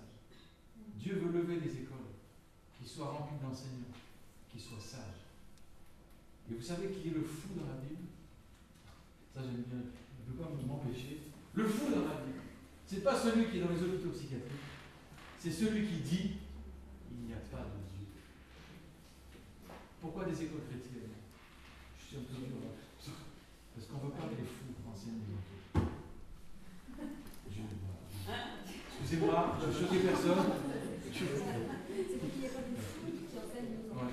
Je pense qu'il y a besoin d'enseignants qui croient en Dieu, qui leur foi en lui et qui reçoivent sa sagesse. Transmission identité. L'école, la première école, vous savez, c'est le jardin d'Éden. Une belle école. D'ailleurs, le fondement biblique des 4 murs, des chaises et des tables, je ne sais pas où il est. Je me demande encore aujourd'hui. Et je suis convaincu, il ne faut pas hésiter à sortir. Dernièrement, mon épouse avait un DVD sur l'école, c'est comment le titre? L'école sans école. C'est même pas l'école à la maison. C'est des enfants qui sont dans leur famille et qui apprennent comme ça, je veux dire, sans programme, informel. C'est l'école informelle. Ça, on fait tous avec nos enfants. On le fait tous, voilà. Mais ça marche très bien. Ça marche très très bien. On se dit pourquoi on a des écoles à la limite. Hein. L'école d'Éden, non, ils sont créés à l'image de Dieu, ils sont instruits par Dieu. Et en fait, c'est ça une école chrétienne. C'est en fait, c'est croire que c'est Dieu lui-même au travers de ses enfants, que nous sommes, qui veut instruire lui-même les enfants. Laissez venir à moi les enfants. C'est ce que Jésus a dit. Donc c'est ça. Un enseignant chrétien, c'est quoi? C'est quelqu'un qui a conscience que le Christ est en lui. Et que le Christ a quelque chose à dire au travers de lui. C'est un bel appel. Alors regardez, le système éducatif conçu en Éden reposait sur la famille. Adam était fils de Dieu. Proverbe, mon fils, on l'a déjà dit. Jean, à tous ceux qui l'ont reçu, la parole, qui croient en son nom, elle a donné le pouvoir de devenir enfant de Dieu. Galates 4, vous avez 2 mots, les enfants et les fils. Le problème, c'est qu'il n'y a que les fils qui héritent. Les enfants, ils sont sous tutelle. Mais les fils, ça veut dire une certaine maturité dans la foi, dans l'intelligence, dans la sagesse. Les fils, eux, ils héritent. Et moi, je crois que Dieu veut qu'on transmette, afin qu'il n'y ait pas seulement des enfants, mais qu'il y ait des fils. C'est-à-dire des enfants qui héritent de tout ce que Dieu a fait. Et on va le voir, c'est pas rien. Éduquer avec le cœur du père et le cœur de mère. Là, vous avez l'exemple de Mardoché. Moi, ça me touche beaucoup cet exemple. Comment lever des reines dans les maisons de Mardoché? Eh oui, ça n'a jamais changé. Climat familial, le cœur de père, c'était même pas le papa, hein. C'était une fille adoptée. L'esprit d'adoption d'un homme qui a passé des années de sa vie à former une jeune fille. Et ça fait une reine. Mais il a fallu un homme qui donne sa vie pour former cette jeune fille. Les plus grands, je suis convaincu, dans le monde qui vient, sont formés dans les maisons, dans les familles, dans ce climat qui lève des fils et des filles. Des enfants qui savent qui ils sont, d'où ils viennent, où ils vont. Et ça, c'est quelque chose d'extrêmement précieux.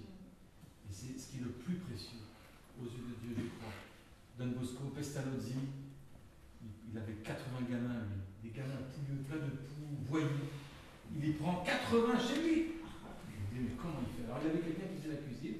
Bon, c'était déjà bien. Il dormait avec eux, il vivait avec eux, il mangeait avec eux. Et puis, les enfants changeaient. Et quelqu'un lui dit, mais comment vous faites? C'est quoi votre pédagogie, votre système? Et dis-moi, c'est la relation. Moi, une fois que j'ai leur cœur, ça y est, ils ont envie de travailler. Et le soir, quand je leur dis, vous avez envie de travailler ou d'aller vous coucher? Ah, encore travailler. Ça, c'était sa logique, ça.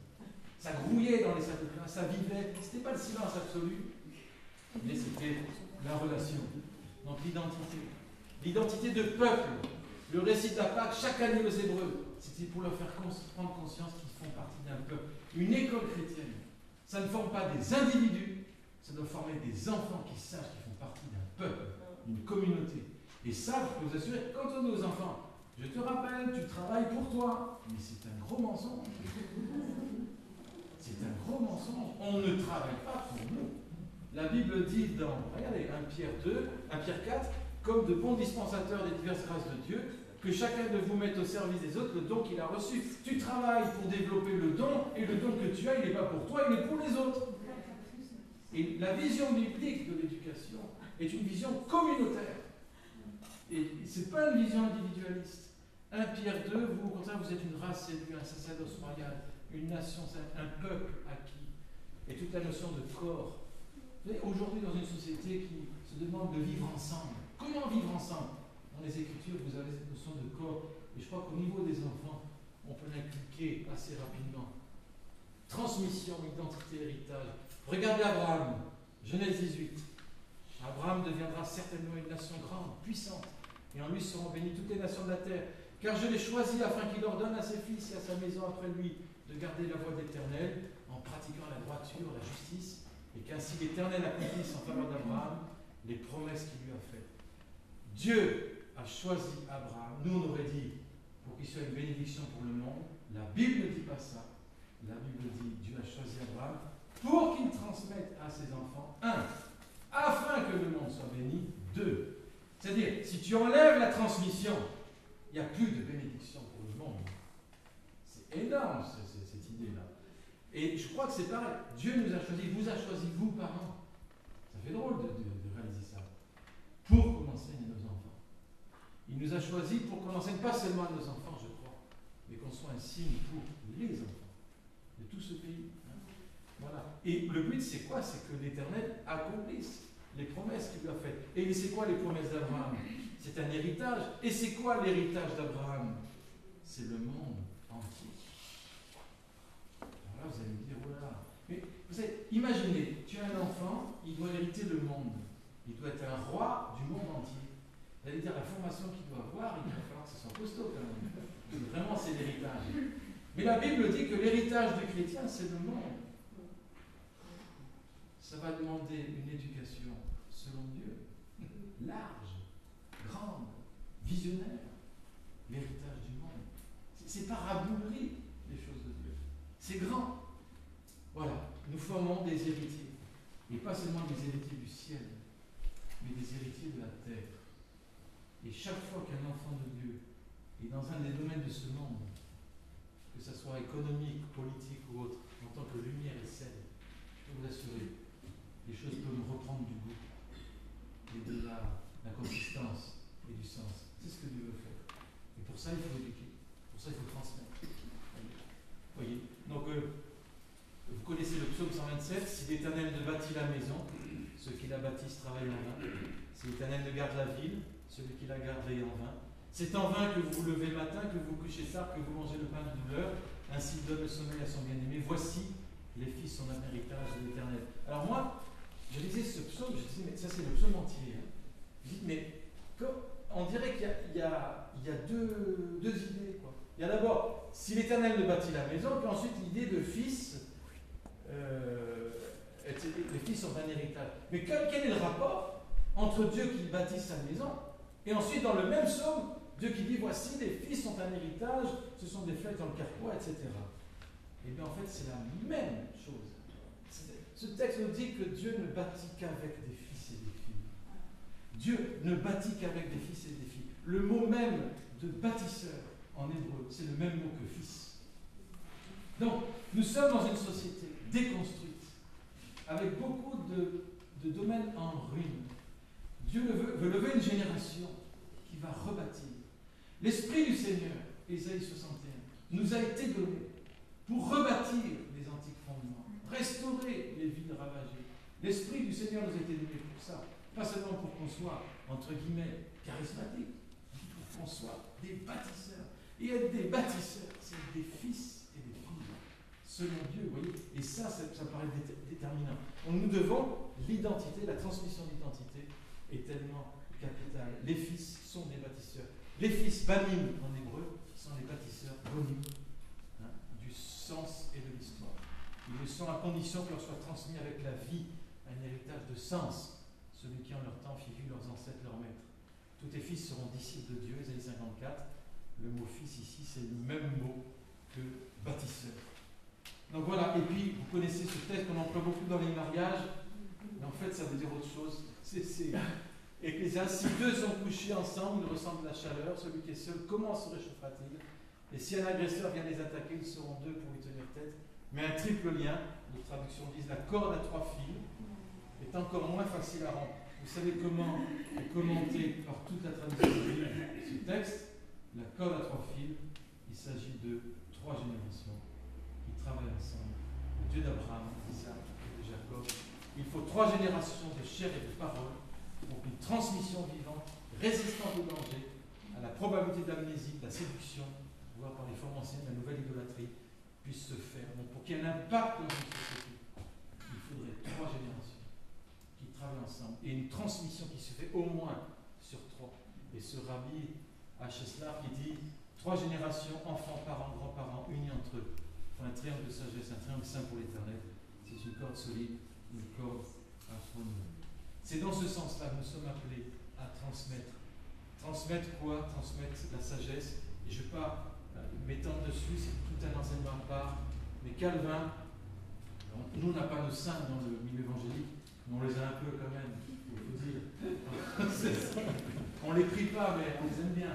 Et voilà, ils sont des références. Mais ce jeune homme, quand il avait 25 ans, qu'il a écrit l'institution chrétienne, il a commencé par cette phrase-là, qu'au début je ne comprenais pas. Quand il disait toute la somme presque de notre sagesse, laquelle a tout compté mérite d'être réputée vraie et entière sagesse, est située en 2 parties. C'est qu'en connaissant Dieu, chacun de nous aussi se connaisse. Invraisemblable ça. Toute la sagesse se trouve là-dedans. Connaître Dieu et se connaître à la lumière de Dieu. Et quand il y a ça, il y a tout. Et bien je pense que le défi de l'école, de la famille chrétienne, ça reste ce même défi-là. Qu'est-ce que c'est cette sagesse au fond? C'est connaître Dieu et connaître qui on est en lui. Et ça donne la force intérieure pour affronter les plus grands orages. Ce n'est pas la force extérieure, ce n'est pas l'armature simplement intellectuelle qui va nous permettre d'affronter. C'est une armature de caractère, de conviction. Et ça ne se forme pas rapidement, ça demande du temps. Et cette sagesse, c'est tout ça. C'est une vision unifiée de la réalité. Pas de dualisme entre visible et invisible, entre raison et foi, entre scolarité et spiritualité, savoir et spiritualité, le désir de nouer spiritualité, savoir au cœur de l'expérience vraie de soi est essentiel à la transmission. Et puis les 3 dimensions que j'enseigne souvent sur la pratique. La sagesse, c'est très pratique, c'est très manuel dans la Bible. Hein. C'est savoir aussi gouverner sa vie. Être sage, c'est savoir gouverner sa vie, par exemple. Hein. Et puis vous avez aussi la notion de sagesse qui est savoir interpréter le monde. Et là, vous avez le magnifique exemple de Salomon qui est devenu roi. Il commence à parler, à chanter, à composer. Et la Bible nous dit ce passage qui me stupéfait chaque fois que je le lis. Nous sommes dans le livre des rois, lorsque Salomon, il parle sur les poissons, sur les reptiles, sur les animaux. Alors vous allez dire, mais qu'est-ce qu'il raconte dessus? Et la Bible continue en disant, les gens venaient du monde entier pour écouter ce qu'il disait sur les poissons, les arbres et les reptiles. Qu'est-ce que c'est ce discours de Salomon? Qu'est-ce que c'est que cette spiritualité de Salomon? C'est un discours sur la création comme jamais il y a eu. Et la Bible dit que c'est la sagesse qui a fait la création. On ne peut pas la comprendre sans avoir la sagesse de Dieu. Et la sagesse dans les écoles, c'est de démontrer, voir le monde autrement. Alors je n'ai pas la prétention de vous donner tout ce qu'il a dit, ça serait super d'entendre un cours sur les armes de Salomon. Mais je pourrais vous assurer qu'il n'aurait rien de seulement scientiste, techniciste, avec des mots à rallonge. Je pense qu'il a dit quelque chose sur les armes que la science ne suffit pas à contenir. Il a dû avoir un regard de Dieu sur les arbres pour passionner les gens jusqu'aux extrémités de la terre.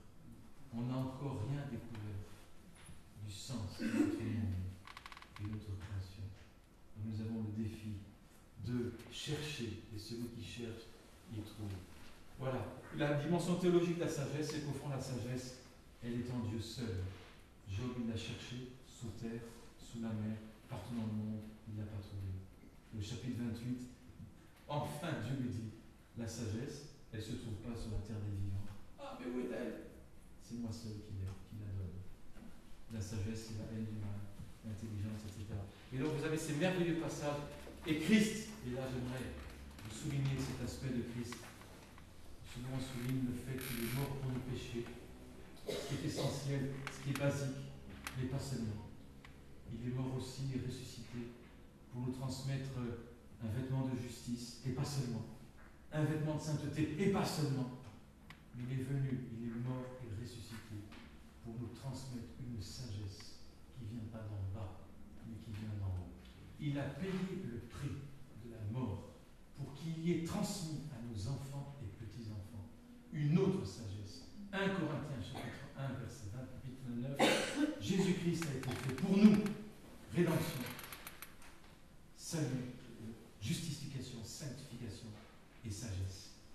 Et je pense vraiment que le fait qu'on accorde si peu d'importance à la transmission de la sagesse, c'est une méconnaissance d'une partie de l'œuvre rédemptive que Jésus a accomplie pour nous. Et cette sagesse, elle doit être véhiculée, bien sûr pas que dans les écoles, mais elle a sa place, en particulier dans les écoles. Et je termine, vous avez cette histoire de l'arbre de la connaissance et l'arbre de la vie. L'arbre de la connaissance du bien et du mal, c'est le péché. Je veux connaître sans Dieu, au fond. Je veux connaître, mais sans Dieu. Je veux être comme Dieu. Et donc, je veux une identité, mais sans Dieu, en étant indépendant. Et Dieu dit, mais non, il faut manger à l'arbre de la vie. Et l'arbre de la vie, c'est qui? C'est Jésus. Et dans cet arbre de la vie, vous savez qu'est-ce qu'il y a? Eh bien, comme par hasard, il y a tous les trésors de la sagesse et de la connaissance, qui sont en Jésus, Colossiens chapitre 2. Et donc, ils sont cachés en lui. Et donc, ce Seigneur, c'est le Seigneur. On ne peut pas séparer l'apprentissage de la science, l'apprentissage de la foi, parce que tous les trésors de connaissance sont en Jésus. On peut avoir une connaissance partielle, mais pour avoir une connaissance, dans le sens biblique du terme, on a besoin de Christ. Un des premiers professeurs d'université de Paris, au XIIIe siècle, s'appelle M. Bonaventure, il a dit ceci: on ne peut rien connaître comme parfait objet de science sans la présence du Christ. Un des plus grands philosophes et théologiens français, à Paris. Cette université de Paris a transmis cette vision. Il serait temps de retrouver un peu nos racines et ces richesses-là. Et je termine, bon, je vois l'heure tourne, mais transmission et écoute. Et là, je vais citer Simone Veil et aussi les Écritures. Le premier commandement, c'est écoute. C'est pas tu adoreras Dieu seul, c'est écoute. Écoute Israël. Et Simone Veil disait dans son livre, un très bon livre qui s'appelle L'attente de Dieu, la clé d'une conception chrétienne des études, c'est que la prière est faite d'attention. C'est l'orientation vers Dieu de toute l'attention dont l'homme est capable. La qualité d'attention est pour beaucoup dans la qualité de la prière, bien qu'aujourd'hui on semble ignorer la formation de la faculté d'attention, le but véritable, presque unique intérêt des études, savoir prêter attention. Une école chrétienne sera d'autant plus chrétienne qu'il y aura la place pour l'écoute. Et je crois que l'essentiel, c'est qu'un enfant, que nous déjà, et nos enfants apprennent à écouter la voix du grand enseignant. À quoi ça servirait des années d'école, des universités, si on n'a pas appris à entendre la voix de celui qui dit « Je suis le seul maître ». Donc on a à favoriser cela. Pas de transmission sans écoute. Il faut que les générations précédentes, eh bien, on écoute ce qu'elles ont dit, pensé et fait, dans tous ces domaines. Si tu écouteras la voix d'Éternel, ton Dieu. Et le Talmud dit ceci: si tu écoutes les enseignements anciens, tu écouteras les nouveaux, mais si ton cœur s'en détourne, tu n'entendras rien. Et un autre qui dit: seul celui qui écoute les paroles anciennes est capable d'écouter des nouvelles. Vous voyez, écouter transformation. Écouter ne signifie pas le simple fait de tendre l'oreille de la personne qui parle, mais celui de se laisser transformer par les mots prononcés, de donner un abri en soi, dans sa chair et dans son âme. Et au fond, transmettre quoi? Bien, nos écoles, nous parents, enseignants, c'est transmettre la vie du Christ lui-même. Et Paul, un des plus grands enseignants dans le Nouveau Testament, quand il disait à ceux qui l'écoutaient: c'est pas un enseignement que je voulais seulement vous donner, mais c'est ma propre vie. Et la force de l'enseignement chrétien, c'est que c'est de l'enseignement avec de la vie qui est transmise. Et la vie de ce bon berger qui donne la vie en abondance. Et cette image finale, dernière diapo, vous avez acte 3, le récit de Pierre et Jean qui montent au temple à l'heure de la prière, la 9e heure. Il y avait un homme boiteux de naissance qu'on portait, qu'on plaçait tous les jours à la porte du temple, appelé la Belle, pour qu'il demande à l'aumône à ceux qui entraient dans le temple. Et cet homme, voyant Pierre et Jean qui allaient y rentrer, leur demanda l'aumône. Et Pierre, de même que Jean, fixa les yeux sur lui et dit « Regarde-nous ». Il le regardait attentivement, s'attendant à recevoir d'eux quelque chose. Alors Pierre lui dit « Je n'ai ni argent ni or, mais ce que j'ai, je te le donne. Au nom de Jésus-Christ de Nazareth, lève-toi et marche. » Et prenant par la main droite, il le fit se lever. Au même instant, ses pieds, ses mains, ses chevilles devinrent fermes, et d'un saut, il fut debout, se mit à marcher, puis s'y mit à sauter, à chanter. Vous avez ici une excellente image de ce que c'est l'éducation chrétienne. Des paralytiques, quelque part, qui ne savent peut-être pas encore marcher, qui ne savent pas encore utiliser tous leurs talents, etc. Et puis nous, on est là, enseignants, on n'a pas beaucoup d'argent, on n'a pas beaucoup d'or. Mais on a dit, on n'a pas peut-être beaucoup d'argent, mais on a le nom de Jésus. Lève-toi, on prend par la main, et on fait que ces enfants s'élèvent et se lèvent, et soient debout dans ce monde, solidement implantés dans des racines, en sentiment d'appartenance, sentiment de filiation, comme par hasard la filiation qui est le plus attaquée dans notre pays au niveau législatif, comme par hasard. C'est justement là que Dieu peut travailler, la filiation. Et c'est ça dont on a besoin. Donc des éducateurs qui disent que je ne fais pas grand-chose, mais ce que j'ai, je te donne. Lève-toi et marche dans la vie, avec assurance, la tête haute, parce que tu es appelé à une bénédiction dans ta ville, dans ta région, et dans ton pays, et dans les nations. Voilà l'exposé de transmission, quelques mots dessus. Alors, peut-être quelques échanges.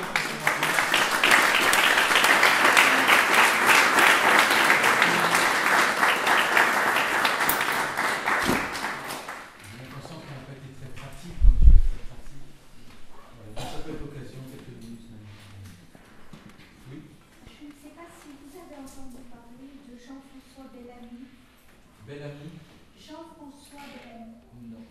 C'est un professeur agrégé qui a le même souci que vous et qui essaye d'éveiller les consciences à la responsabilité de la transmission. Ah, mais il a écrit quelque chose? Oui, il a écrit je me souviens. D'accord, je regarderai. C'est Les Déshérités de François-Xavier Bellamy.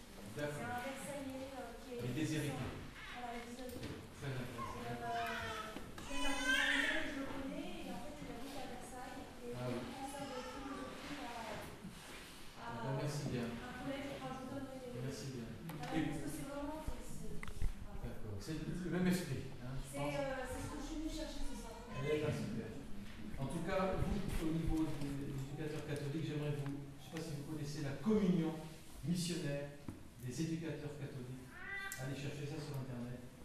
C'est des gens profondément enracinés dans la foi, engagés dans l'éducation et qui ont un séminaire annuel qui aura lieu à Paris bientôt sur la beauté, par exemple, transmettre la beauté, le sens du beau.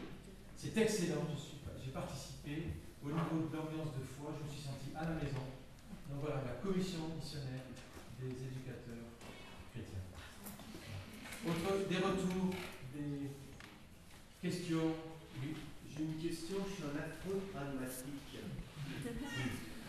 Comment incarner ce que vous venez de dire avec le programme de l'éducation nationale? Je sais que c'est une question où il n'y a pas de réponse en 5 minutes.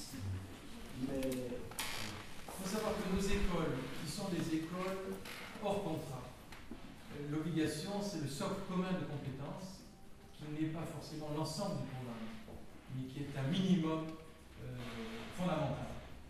Et ça nous laisse une grande marge de manœuvre pour être adaptés, innover, avoir d'autres projets que être complètement pris dans un programme qui en lui-même n'a rien de mauvais, mais qui est très chargé. Donc voilà, le statut d'hors contrat nous permet une grande marge de liberté pour incarner ce genre de choses-là. Par exemple, il y a des écoles qui ont carrément des cours sur, ça sera présenté au séminaire Mathurin-Cordier, un séminaire qu'on a chaque année, qui aura lieu à Mulhouse, là, en fin février. Il y aura un atelier sur un nouveau cours qui a été développé par les équipes d'enseignants sur l'approche de la destinée, sa destinée en tant qu'enfant. Pratiquement, un enfant primaire, comment reconnaître ses talents, ses dons, et probablement son appel pour la vie, comment l'aider à rentrer dedans. Donc il y a quand même une matière scolaire qui a été rajoutée dans certaines écoles, très intéressant. Donc voilà, tout ce que je vous ai dit là, sur cette notion de sagesse, il y a des équipes de travail au niveau des enseignants qui cherchent dans leur matière respective comment avoir un autre regard, quel est le regard du chrétien qu'on pourra avoir sur tel aspect du français ou de la littérature. Donc ça se fait un peu difficilement, mais ça se fait. Il y a toute une coordination actuellement au niveau de la SVT, sciences utilisateurs, avec des enseignants de SVT du public, chrétiens engagés, qui accompagnent nos enseignants aussi pour essayer de, là aussi, que faire avec un programme qui est comme très orienté dans cette matière-là, comment faire pour garder aussi une éthique chrétienne tout en ne fermant pas les yeux sur des tas de problématiques. Donc voilà, c'est tout un chantier, un immense chantier, que je peux vous dire c'est possible, mais ça demande de la part des enseignants une capacité de remise en question qui est absolument fondamentale. C'est pour ça qu'on a créé depuis 2 ans un institut de formation des maîtres, l'UFM chrétien, fondé sur une vision biblique des choses, avec des enseignants de qualité, pour former nous-mêmes nos enseignants. Parce que cette sagesse-là, c'est très difficile de la développer, donc pendant des années, on a été formaté un peu dans un certain circuit. Alors voilà, c'est pas impossible, rien n'est impossible, mais merci de prier aussi pour ça d'ailleurs. Ça s'appelle l'Institut Mathurin-Cordier. Là, c'est plus concret du coup, mais c'est pour répondre à la question de Jean-Marc. Par exemple, en français, prof de français au collège, avant chaque. On fonctionne un peu par thème. Par exemple, on va travailler sur le portrait, on va travailler sur les poèmes, tout ça. Ben, je prie, je prends le temps avec Dieu, longtemps avant, pour dire Seigneur, qu'est-ce que tu veux enseigner au travers de ça? Et puis après, ben voilà, on pourra partager après parce que c'est long. Hein. Pour chaque thème, il y a la lumière, par exemple sur le portrait, qu'est-ce que dit la Bible sur moi? Tout un travail de l'identité, tout ça. On avait aussi un thème sur l'eau, par exemple, tout l'établissement maternel au lycée, thème sur l'eau. Donc un des projets, c'était bâtir un cube au Pinatasso. Donc l'idée du thème, c'est pas seulement abstrait, c'est comment être concret par rapport à la thématique. Donc on bâtit un puits, donc financement, donc action. Donc ça c'est la sagesse biblique. C'est-à-dire, c'est pas seulement du concept, mais on aboutit à de la pratique, tout à fait quotidienne, au jour le jour. Il faut que dans nos leçons, on arrive au moment à une mise en pratique qui puisse servir à être une bénédiction aux autres. Ce qui est très intéressant et un travail que l'on fait énormément avec les enseignants, c'est comment partir de la parole dans chaque matière. C'est-à-dire qu'on ne sépare plus la matière et la parole, mais de voir que la parole inspire dans chaque matière. Et ce qui fait que l'on voit qu'après les enfants, quand ils grandissent, par exemple nos élèves qui sont là depuis la maternelle, ils sont au contact de la parole. Dès la maternelle, par exemple, la maternelle, eh bien, il y a tout est sur la création. On a une de nos institutrices, une des plus anciennes, qui a écrit un petit fascicule sur l'éveil qui est basé sur Genèse 1 et 2. Et ce qui fait qu'en fait, quand ils arrivent en CM1, où ils ont déjà tous les outils, où déjà ils ont appris à réfléchir avec la parole, eh bien, on va voir quels sont, par exemple, notre institut de CM2 prend toujours les nouvelles, qu'est-ce qui se passe dans l'actualité. Et à cet âge-là, on peut être très étonné, mais ils ont déjà des idées pour comment répondre aux problèmes que l'on peut rencontrer ou qui sont soulevés dans les informations. D'autres questions, remarques ou oui?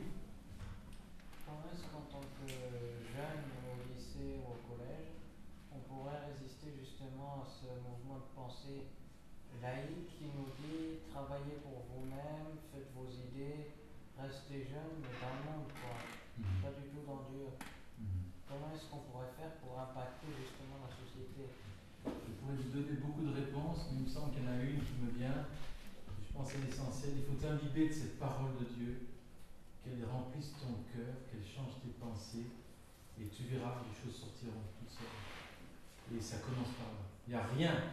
Tu peux être aucune lumière ni aucun agent de transformation sans avoir intégré ces écritures pour ta vie. Et ça, et les choses se font. Donc voilà, je t'encourage à être un jeune homme de la parole et des écritures. Non pas de façon légaliste, mais avec ce Christ qui illumine cette parole. Et je peux t'assurer que tu seras une bénédiction. Tu es une bénédiction. Et côtoie d'autres jeunes aussi, qui ont la même foi que toi, et échanger sur les thématiques qui vous posent problème. Et s'il y a des thématiques un peu trop difficiles, je pense à par exemple certains cours de philosophie, ou certains cours de sciences et vidataires un peu trop, je pense que le rôle des églises, et là je parle en tant que pasteur, sans avoir forcément d'école, et c'est d'aborder des thématiques que nos jeunes abordent de toute façon dans les lycées, et les aborder avec un autre point de vue.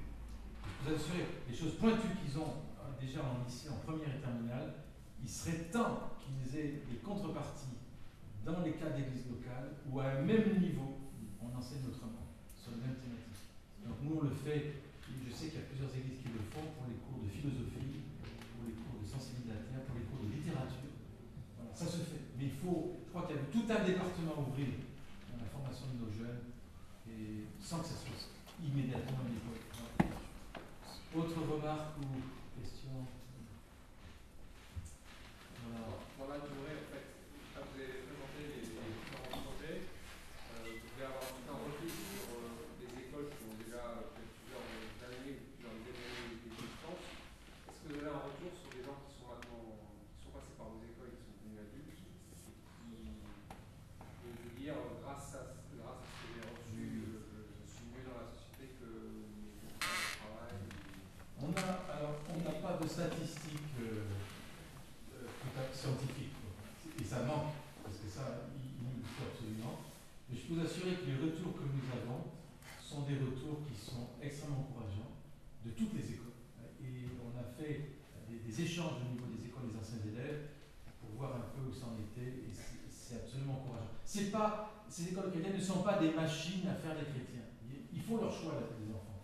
Et donc il y a des enfants qui ont fait le choix autre que ce qu'on aurait aimé. Et ça, c'est vrai aussi. Mais justement, c'est une preuve heureusement, ça montre qu'il y a une liberté et que ce n'est pas de l'endoctrinement.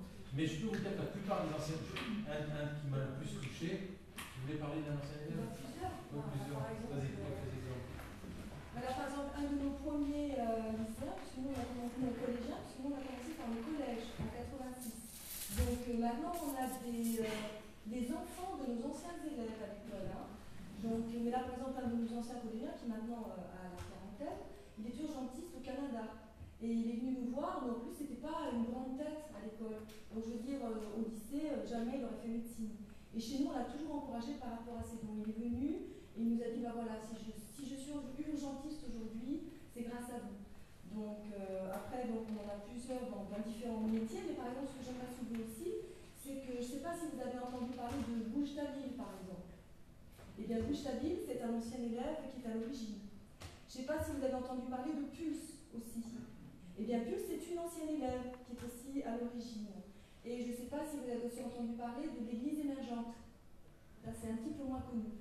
Mais c'est aussi, les Églises émergentes, c'est aussi un ancien élève. C'était pour lui que nous avions démarré le lycée à l'époque, puisqu'on a eu à un moment donné un jeune qui était là depuis le collège, et arrivé David Pierron, pour ceux qui le connaissent, il est dans le Sud-Ouest maintenant. Et donc, pour lui, on a été jusqu'à la terminale, donc ça déjà dans les années 90.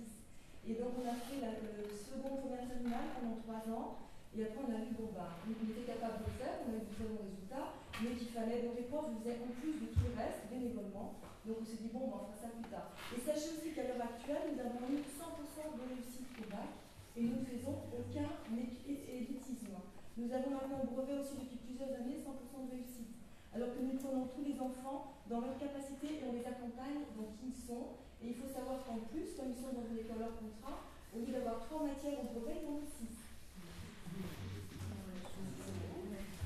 Cet élève gentil qui vous a dit une chose qui m'a beaucoup touché, il a dit ma pratique médicale, ma relation avec mes patients, c'est à vous de la vie. Et sa lettre était accompagnée d'un gros chèque de don qui était super sympathique. Et là, par exemple, un de mes fils, qui maintenant travaille à la banque, bon, il travaille au Crédit Mutuel, mais il y a carrément des gens qui viennent et disent est-ce que Raphaël Bussière est obligé? S'il n'est pas là, je ne viens pas. Parce qu'il dit, je ne fais pas que banquier, je fais conseiller, je fais pasteur. Quand les gens, au début, bien sûr, il a commencé au guichet, pendant 1 an et demi, après, il a vite monté les échelons. Mais pourquoi? Parce que quand quelqu'un perd son mari, par exemple, les premières choses à voir, c'est des banquiers. Donc il ne fait pas que conseiller, il le fait avec le cœur, il le fait, voilà. Comme il dit, je ne suis pas que conseiller, je suis aussi pasteur. Beaucoup de ces anciens élèves ont vraiment une vision pour le pays, un amour pour leur pays et des idées pour réformer, pour changer les choses, pour s'impliquer. C'est vraiment intéressant. Mais encore une fois, on n'a pas de statistiques tout à fait précises. Même un ancien élève qui a fait de la prison, c'est ça. Il a fait 1 an chez nous, et puis la première chose qu'il fait en revenant de prison, c'était le soir très tard chez moi, il sonne à ma sonnette. Je lui dis, mais qu'est-ce que tu fais là? Il me raconte son histoire. Le premier lieu où il vient après, voir son enseignant. Un jour, en tant que pasteur dans l'église, il y a un jeune qui arrive, et je ne l'ai pas vu depuis des années, il était tout ému. Qu'est-ce que tu fais? Il me dit, j'ai un peu galéré, mais maintenant je reviens à la maison. Et puis il s'effondre en larmes dans les jambes. Ça, c'est les anciens élèves, ça. Et les anciens élèves qui deviennent enseignants.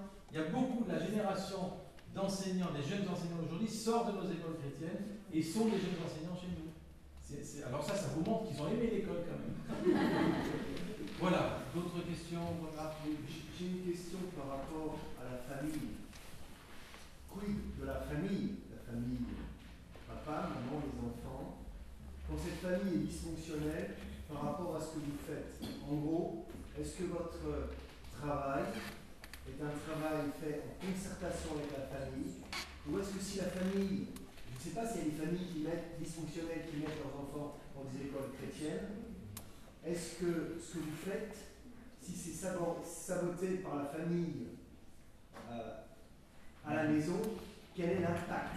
Comment vous traitez ça? Ou est-ce que vous avez une charte pour qu'en disant, si vous mettez vos enfants à l'école chrétienne, on va vous dire quel type de famille on attend un peu de vous?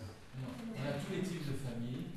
J'ai eu une classe de 3e un jour en tant qu'enseignant en français sur la moitié des élèves, donc 12-13 n'avaient pas leur père, donc c'était des familles monoparentales. Donc on a vraiment tous les types de familles chez nous, les dysfonctionnels, on a tout. Et en fait, ce qui se passe, c'est qu'ils trouvent une famille au sens plus large dans l'école, et il y a un pôle parent au niveau des écoles qui accompagne ces familles un peu plus en difficulté pour les intégrer avec des repas, des soirées, etc., et qui retrouvent un peu d'espérance et tout ça. Donc on accueille toutes les familles. La seule condition vraiment chez nous, c'est de se dire, est-ce que vous êtes d'accord avec ce projet, cette vision d'école? Et à partir du moment où vous l'êtes, même si vous n'êtes pas dans une église, même si vous n'êtes pas pratiquant, à partir du moment où vous dites je suis d'accord avec ça, eh bien tout est possible, on y va. Dans la pratique, quand j'étais pendant 7 ans à la direction de l'école primaire, quand on a vraiment un enfant avec lequel c'est difficile, moi il m'est arrivé de demander aux parents d'être là chaque soir, jusqu'à ce que ça aille mieux. Et c'est-à-dire qu'on pouvait parler à l'enfant en présence de l'enseignant, parlait à l'enfant en présence de la direction et du parent. Et pour que l'enfant voit que le parent, l'enseignant et la direction a le même langage. Et moi j'ai toujours dit aux parents, si parents, enseignants, nous allons dans le même sens avec la direction, tous les espoirs sont permis. On avait mis en place à l'époque une classe spécialisée pour les enfants à grosses difficultés.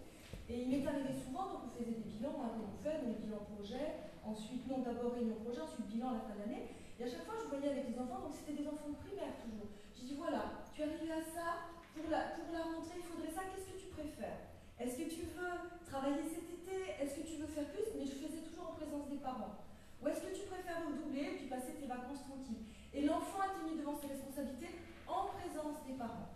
En revanche, il m'est arrivé pour un petit maternel, ça s'est arrivé que je renvoie un enfant maternel. C'était un enfant très violent, famille très dysfonctionnelle, avec 7 enfants. Et là, c'était évident que c'était un problème de thérapie familiale. Donc j'ai vu les parents à plusieurs reprises et là j'ai dit aux parents, écoutez, il faut faire une thérapie familiale. On a persévéré pendant 3 mois, les parents n'ont pas voulu aller au-delà, et bien là on n'a pas pu garder l'enfant. Donc je veux dire, il y a vraiment, nous on fait signer un contrat aux parents au début d'année, dans ce contrat ils disent qu'ils soutiennent l'école et qu'ils vont dans le même sens que nous, donc après ça se vérifie vite.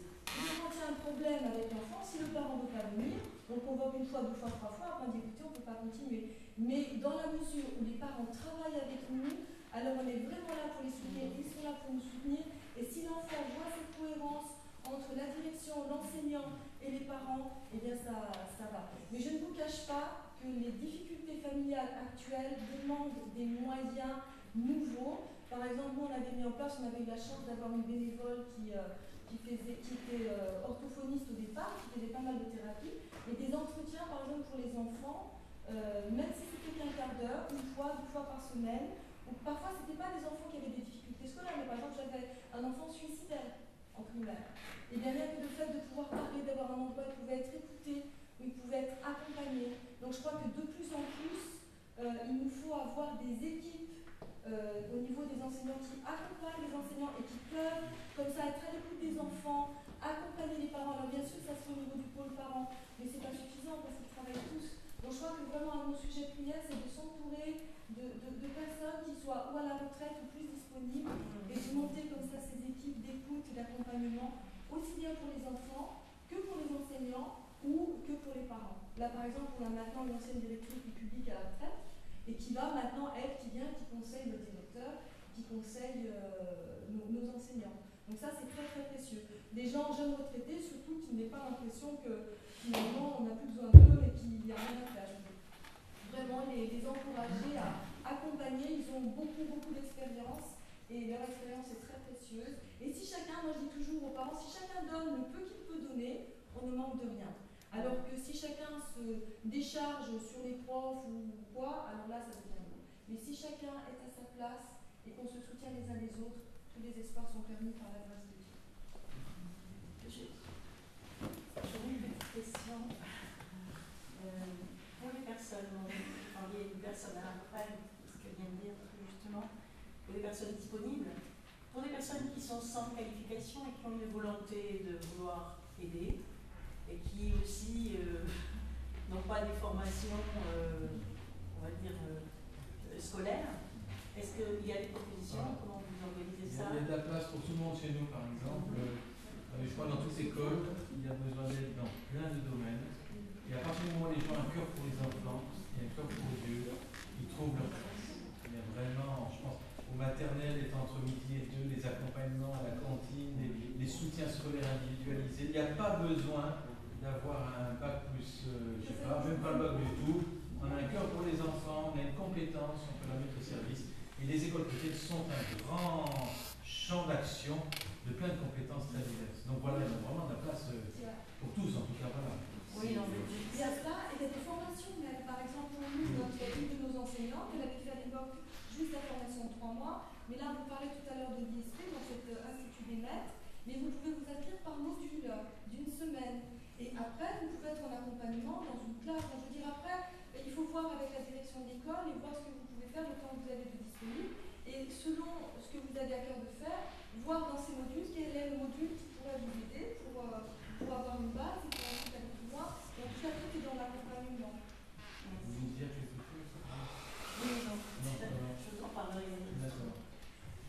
Une question peut-être. Les écoles comme ça qui ne sont pas sous contrat, est-ce que vous avez des chiffres au niveau de la France et peut-être les écoles chrétiennes, je parle, qui ne sont pas sous contrat, est-ce qu'il y en a beaucoup, c'est en progression?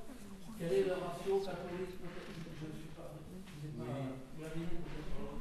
Il semblerait qu'il y a plusieurs centaines d'écoles catholiques hors contrat implantées récemment, on parle de 300, quelque chose comme ça. En France? En France. En école évangélique, il y en a 30 actuellement, donc c'est très petit. Et voilà, sinon, c'est d'autres confessions. Les musulmans commencent à implanter aussi, les philosophies Steiner également, les Montessori aussi, voilà. Et il y en a qui n'affichent pas la dimension chrétienne, mais qui le sont. Ça aussi, ça existe, et il y a des projets comme ça. Donc voilà, c'est un mouvement qui va en forte croissance actuellement. Au niveau de la on revient sur la formation des professeurs. Comment ça se passe? La plupart des professeurs, en fait, ce sont des sites de l'éducation nationale que vous, entre guillemets, repêchez et que vous reformez. Enfin, je ne sais pas du tout quel est le chemin qui amène à redondance. On a tous les types. Nous, on a commencé l'école avec une équipe d'enseignants de 25 ans de moyenne d'âge, 1 an de pratique pour les plus anciens. Donc, on n'avait pas le temps d'être déçus de l'éducation nationale, qu'on était déjà dans l'école. Donc, ce n'est pas la déception qui nous a fait faire l'école. Voilà. On a d'autres cas de gens qui n'ont pas de qualification universitaire, qui ont le bac, le minimum légal étant le bac pour les écoles hors contrat, mais primaire, non, pour le primaire, le secondaire aussi, et le lycée. Pour enseigner dans les écoles hors contrat, c'est le bac. Voilà. Alors, du coup, ça a permis à ce qu'on forme nous-mêmes les enseignants, en particulier pour le primaire, et qui sont d'excellents instituteurs, mais qui n'ont jamais mis les pieds dans une université ou quoi que ce soit. Et ça marche très bien, ils sont inspectés. Donc voilà, on a tous les types, là, c'est très difficile de répondre. On a tous les types. Le type de l'enseignant déçu par le public qui vient chez nous, c'est assez rare. La plupart du temps, c'est des gens qui retrouvent une dimension de vocation au sein du public en se disant, en tant que chrétien dans le public, je retrouve espérance, je retrouve espoir. D'ailleurs, plusieurs de nos enseignants chez nous sont également enseignants en public. Donc, on n'est pas là en tant qu'école hors contrat, en opposition avec le public. On est là pour dire ce qu'on est, on veut le donner, on veut bénir les autres au travers de l'école. Ça pourrait être en tant qu'enseignant dans le public, en tant qu'école. L'idée, elle est là. Elle est pas, notre identité n'est pas une identité d'opposition. Donc voilà, on a tous les types de figures. Mais de plus en plus, les enseignants d'éducation nationale commencent à venir chez nous, demandent à voir, à visiter, à faire des stages. Il y a un intérêt comme il n'y a jamais eu. Et ça, je ne sais pas ce que ça va donner dans les années à venir, mais il semble que c'est une lame de fond là, qui est en train de se passer. Il y a beaucoup de professeurs d'éducation nationale qui ont implanté leurs propres écoles. Je pense que les écoles catholiques hors contrat sont souvent implantées par des professeurs beaucoup d'expérience, mais qui ont une conviction de faire autrement. Donc voilà, nos écoles sont plutôt évangéliques, ont plutôt été faites par des enseignants et des parents, beaucoup de projets de parents qui n'étaient pas enseignants, qui ont mis une école en route. Voilà, je te laisse. Bon. Merci à Luc, merci de tout ce que vous avez apporté. J'espère que vous avez été embrasés. Donc, moi, ce que je vous propose aussi, c'est de pouvoir continuer. On a préparé une tisane pour ceux qui le voudraient, et puis pour les autres, bon retour chez vous, bonne soirée. N'hésitez pas encore, on va être là, mais pas trop longtemps.